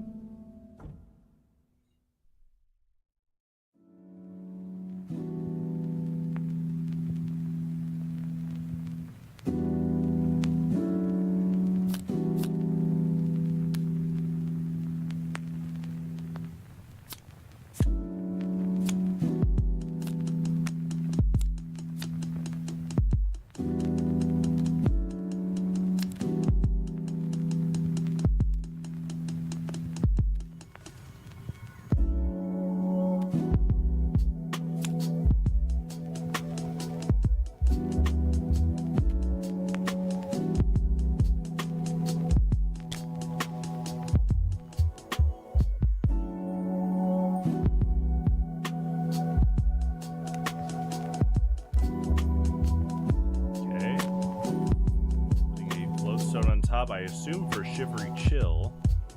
Looking like he's going for a energy acceleration play here. Yep, showing the water, showing the darkness, going right for Snowbring. Pretty good play. Chien Pao's already got 50 damage on him, so kind of potentially going out with a bang here by really bringing in some momentum. Mass accelerating energy, getting any card you want.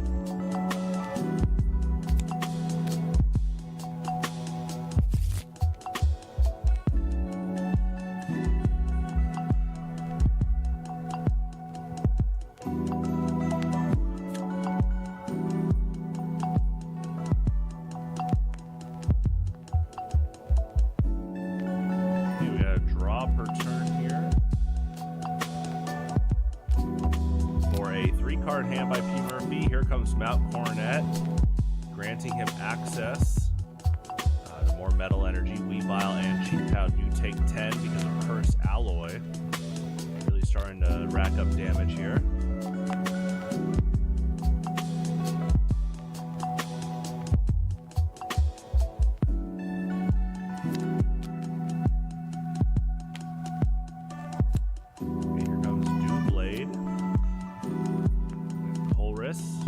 For 8, very good. deck-wise to not have Colress be a threat to decking out mainly, and looking like P. Murphy can just continue asserting pressure here. He lost his floatstone, so I don't know if he'll be able to pivot out Bronzong right now, but that's okay. I actually think Bronzong's in a very good position here. Heavy potential is going to be doing a lot. It's going to be doing put damage counters equal to the retreat cost, so it would be 1 on Jean Pal, 1 on Lanoon, and 3 on Seismitoad. That's a 5 damage spread. And that's not counting out Cursed Alloy right after that either. As you guys know, P. Murphy is on a spread deck brigade. He is playing a spread deck of each type for these monthlies. He's gone through a lot of types already, so very, very cool of him. Honestly, hopefully we can keep all... I'm going to remind him... I'm going to actually request that he keeps these lists archived.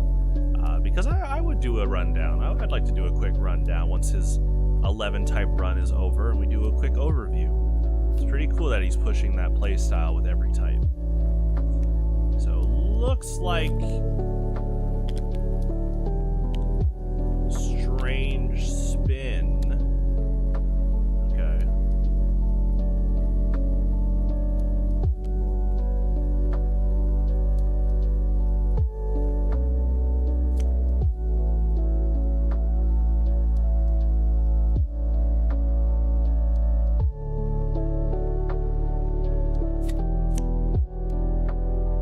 Alright, we got Galarian Lanoon. Here comes definitely Untamed Shout. We'll see if Wicked Ruler plays into effect.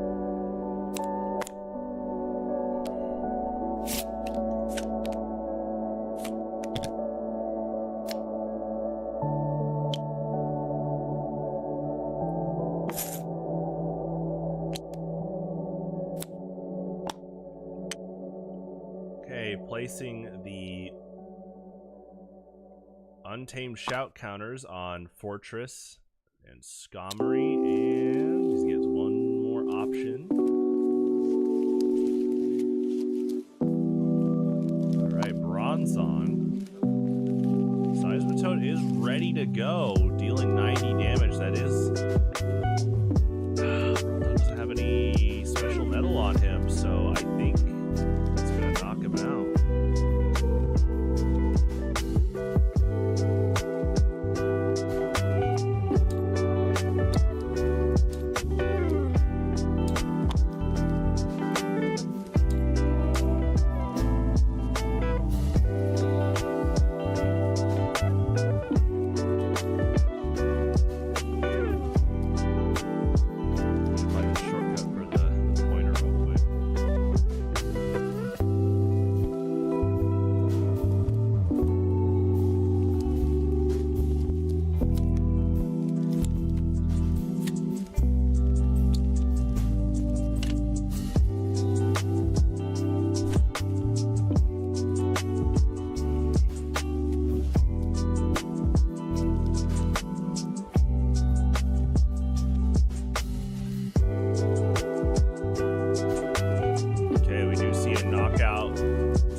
Damage gets a knockout. TRK does take his first prize. Got definitely a fully stacked fortress. Level X. Oh. He is getting a knockout on Weavile. I think he's going right up for Fortress, Level X, Shrapnel Spin. And we'll see who he promotes as his active. He just has to be careful because Seismitoad's now doing 90 damage, and if he gets a knockout through that, he heals a total of 60. But looking like P. Murphy's playing a game where he's playing around Seismitoad right now, and then he's going to find a way to handle him for a late game. Looks like the plan. Looking like Sand Slash is taking a sacrifice.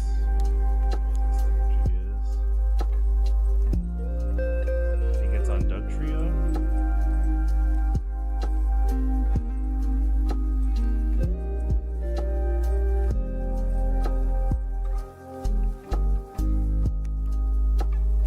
Okay, we do see Temple of Sinnoh.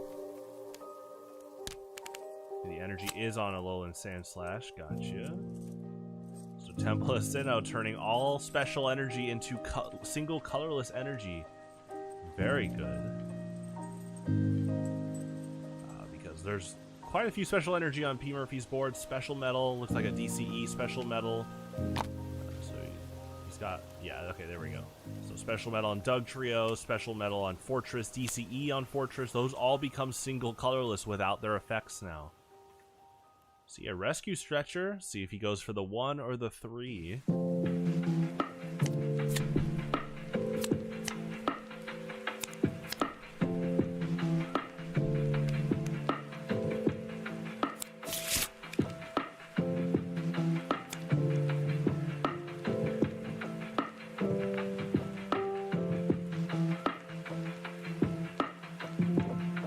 Shuffled in the Weavile line, that's for sure. I'm actually gonna take a look.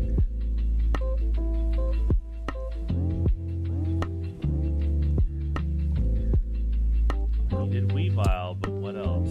Let me see. Arvin. So you shuffled in the Weavile line and who else? Snow Run. Oh, okay, thank you. Just checking. Great. Yep, he is set. It's all good.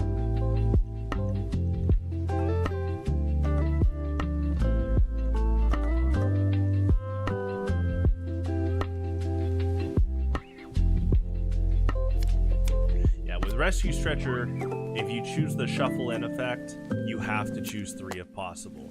The discard pile is not private knowledge like the deck. P. Murphy could clearly see that TRK had 3 Pokemon, but he shuffled in 3, so we're all good. Excuse me. Okay, we got Arvin for Floatstone. Nice.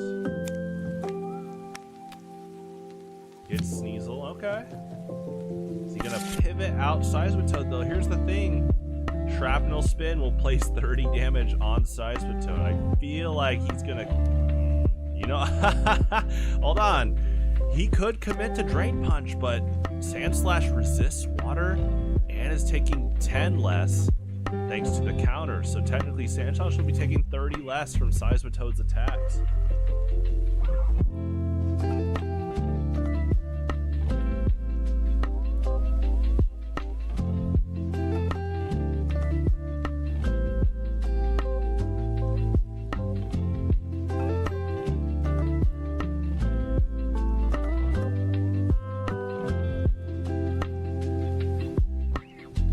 He is going for the Drain Punch. He's going to heal 20. That does save P. Murphy from a KO play. Let's see what he does here.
he realizes that. I think he is. I think he's reading it.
You know what? He needs an energy. Okay, I think he's passing.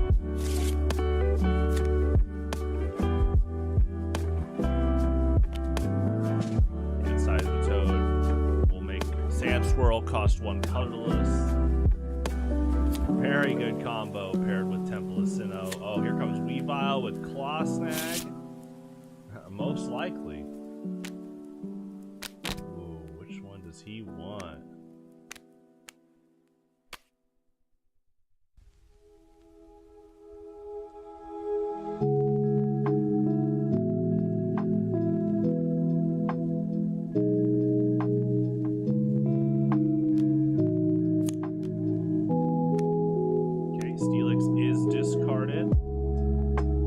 Especially with Onyx on the bench there, looking like P. Murphy was probably going to evolve.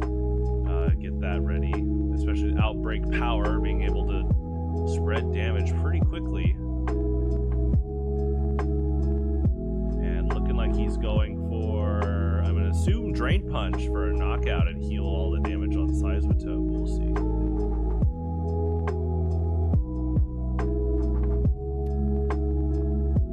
Oh, we got a Guzma.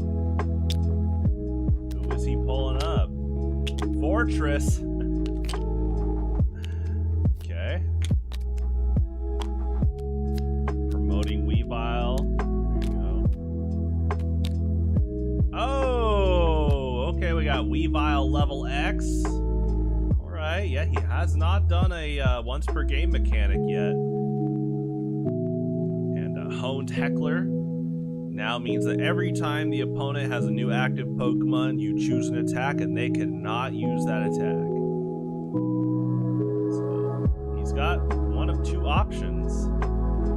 So every time Fortress comes up, there's a risk of him not being able to use Shrapnel Spin or Restrictive Explosion. That actually could halt P. Murphy's play-by-play.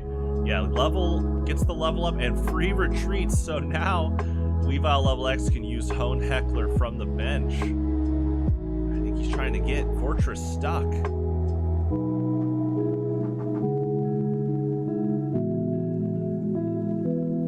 But who does he promote? Obstagoon or Seismitoad?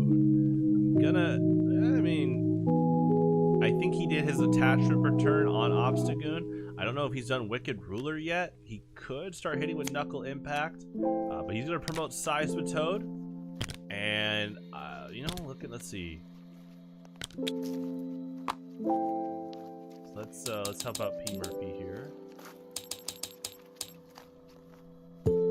So 110 HP on Fortress level X. Drain Punch will not be getting a knockout, but he could kind of just do a Quaking Punch and stop P. Murphy from playing Switch. It's up to him. We'll see.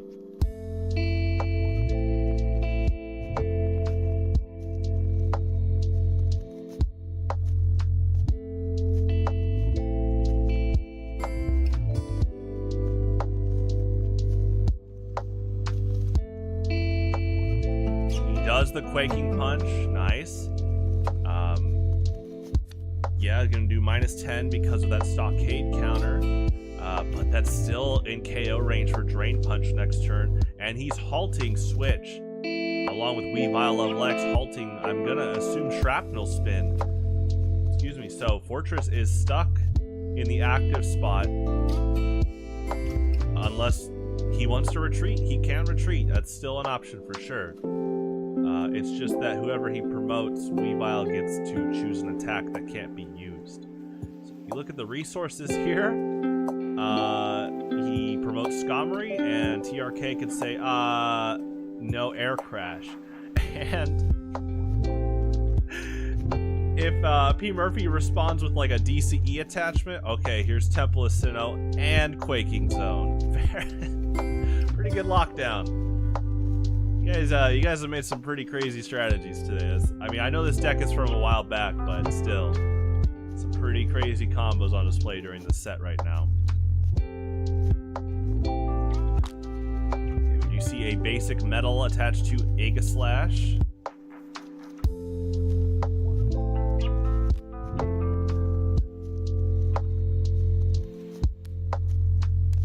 Okay, Cynthia.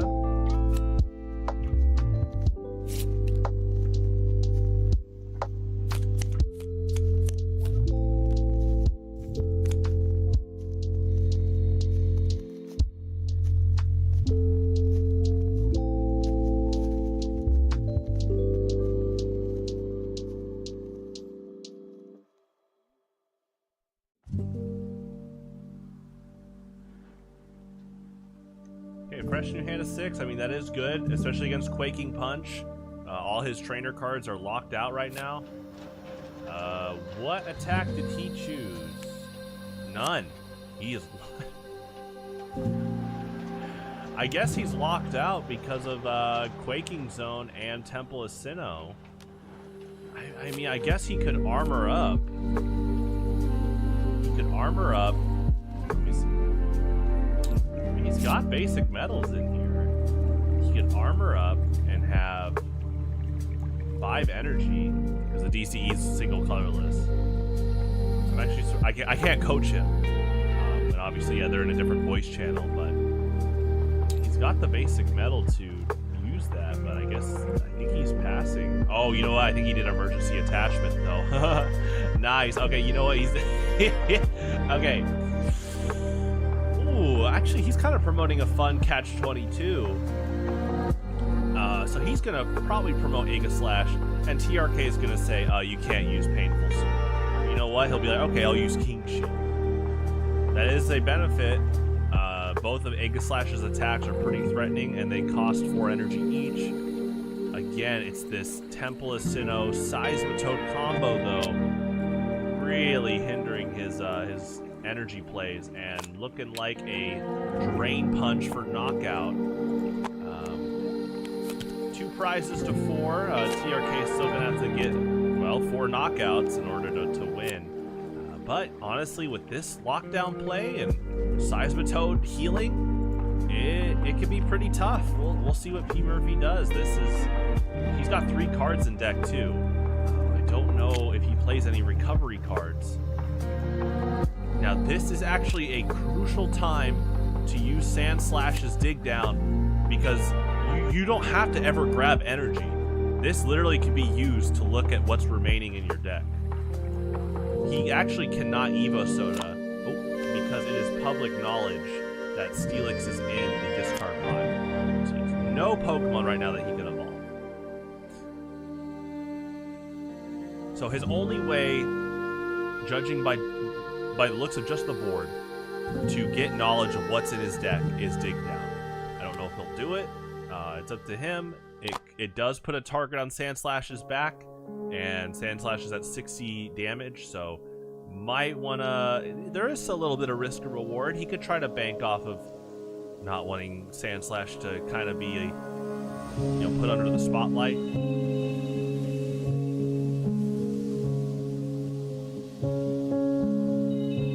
Seismitoad just making attacks cost 1 colorless more, putting a very good momentum damper on P. Murphy. Now you combine, again, Quaking Punch, Quaking Zone, Temple of Sinnoh, and Honed Heckler. That is a lot of obstacles to bypass. This is actually the exact setup TRK kind of needs to come back with 4 prizes to 2. honestly, with a 2-card deck, here's the thing too. I said, what recovery cards does P. Murphy have? He can't even play Super Rod or Rescue Stretcher as long as TRK still does Quaking Punch. See what happens. Looking like a pass.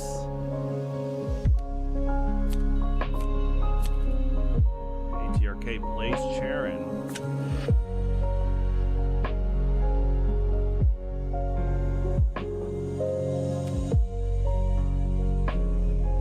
Devolution Spray is discarded to draw one more.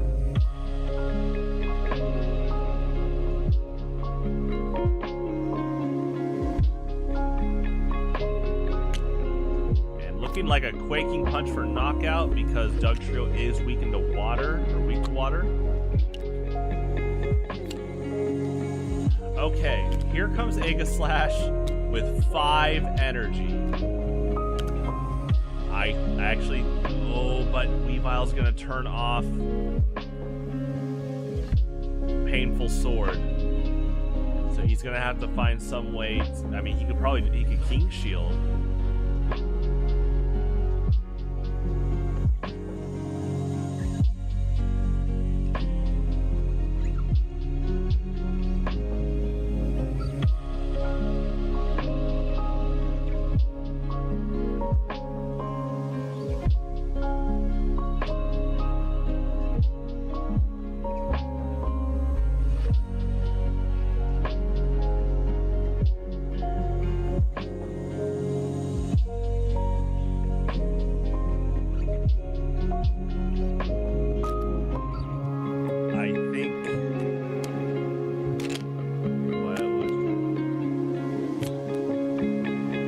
Someone conceded, but I don't know who. That's the thing. And the funny part is, if TRK didn't recognize Home Heckler, then Painful Sword wins.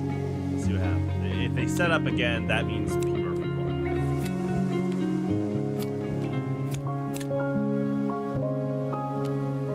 Okay, I think obviously they're talking about Weavile level X. That's what it looks like. Let me jump in. Wow, what a crazy set. I was telling the live stream that game 2, especially when you guys were both at 3 prizes, that is one of the most like prime mid games I've ever seen when it comes to so many decisions on both sides that could like pave the way for the rest of the game. So you guys had some pretty crazy interactions. Also, I realized your combo while commentating, P. Murphy, of the Fortress level X, Doug Trio, Skammery. It's pretty nasty one, dude. It's online. So good. And I need to ask you to, if you can, try to keep all of your spread decks logged, because I actually kind of want to do a small article covering all your typings and stuff when you're done. Yeah, I mean, there are also objects and... Nice. Yes. I'm glad you kept them saved. Yeah, once you get all 11 types done, I'm going to do like an article about your campaign because you spread with every type. I think that's so cool. Okay. Yeah. All right, TRK, you know the drill. Lay out the deck.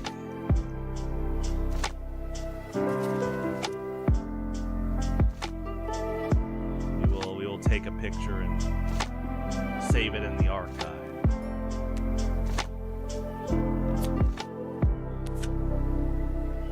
Yeah, the TRK got exactly... Me and TRK have been talking about this for, oh gosh, since August now, but this is the first time he really pulled off a Seismitoad Weavile X Temple Acido lockdown. I was like, uh-oh.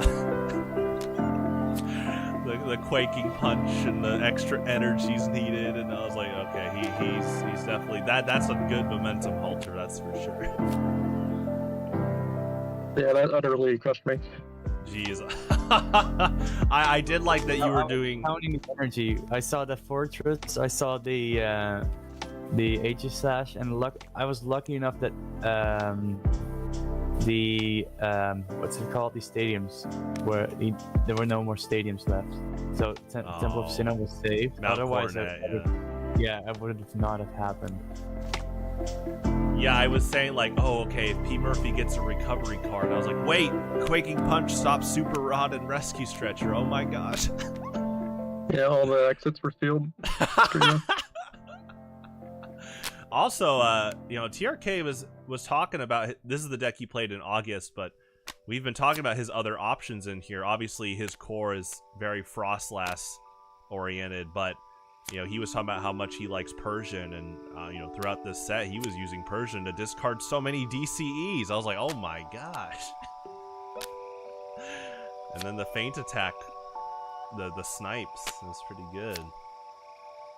But I already told K. Willie to keep an eye on your metal deck, because K. Willie loves metal spread. He plays Bronzong, Sand Slash, Ega Slash, so.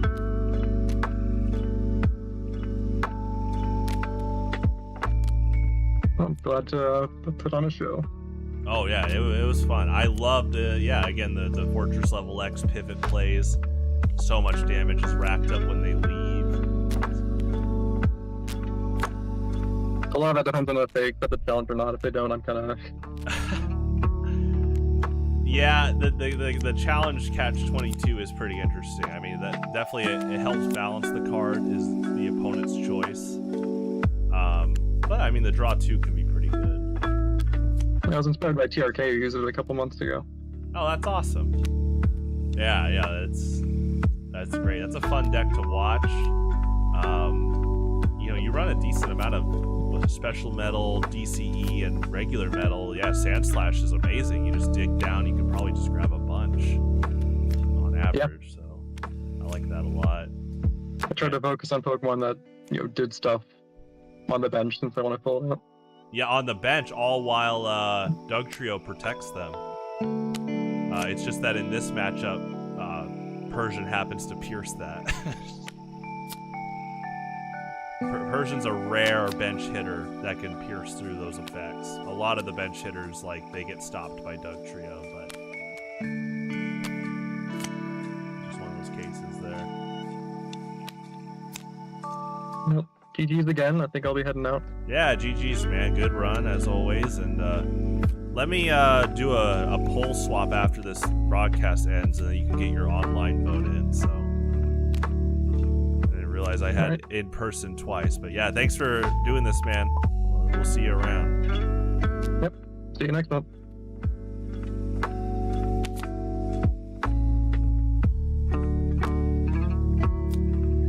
I think this deck's pretty good, and this is with Patch Frostlass. And I forgot to change the Ace Trainer, so oh darn, I got the old version. Oh, okay, that's alright. I didn't have Serena. That would have helped a lot. Yes, yeah, that's true.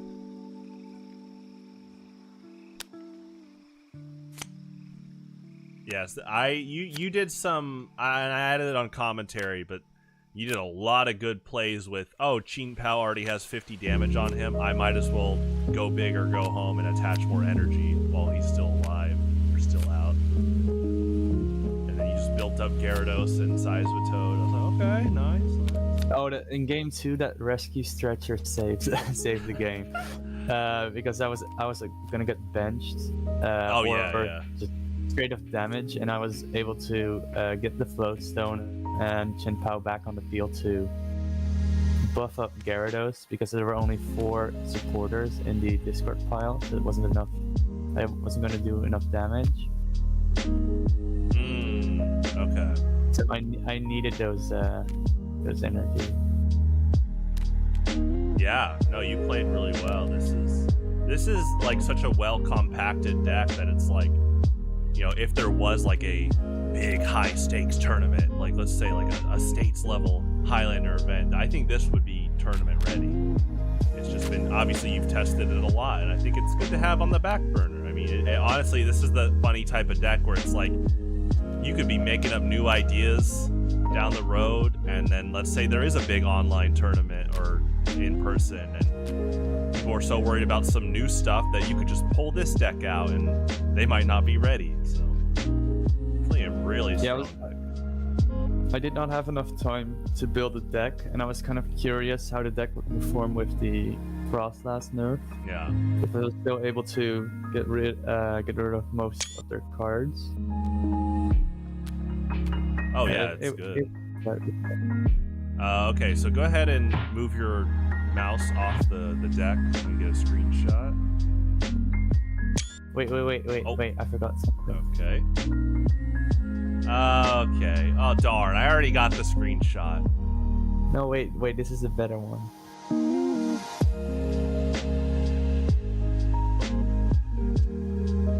Well, I'll add TRK's. Yeah. Oh, darn. I already got an early screenshot, but we'll add this as TRK's artistic sabotage attempt. All right. Well, let me. Yeah, I'll just save this. So what we're gonna do from now on, I'm gonna combine these two pouches that have tournament winners, but what we'll do is we'll just have the online decks saved. We have more than enough tournament decks now to help players out if they want to play. So we'll go ahead and just save this in the pouch. And then I will send you your prize later. So thank you, TRK. I know you've been busy with school, so let me get the poll going after this broadcast ends. And, you know, like I was talking to you and P. Murphy earlier, there's a lot of cool things on the horizon. We're looking at a ladder system and matchmaking, so it should be pretty fun. Let's see. Let me get the exact name down.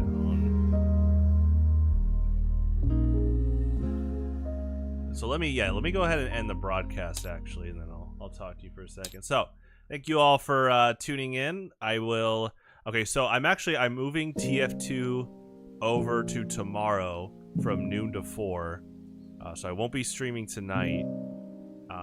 So that'll be moved over from noon to 4, going through some Halloween stuff, and then Uncle Topia. And then, yeah, tomorrow is also Monday Night Pokemon, Gen 9 OU, Metroid Prime Hunters Random Battles, and then TF2 Pyro Practice. We got a full day tomorrow. So thanks for tuning in, and thank you to our competitors once again. All right, see you around.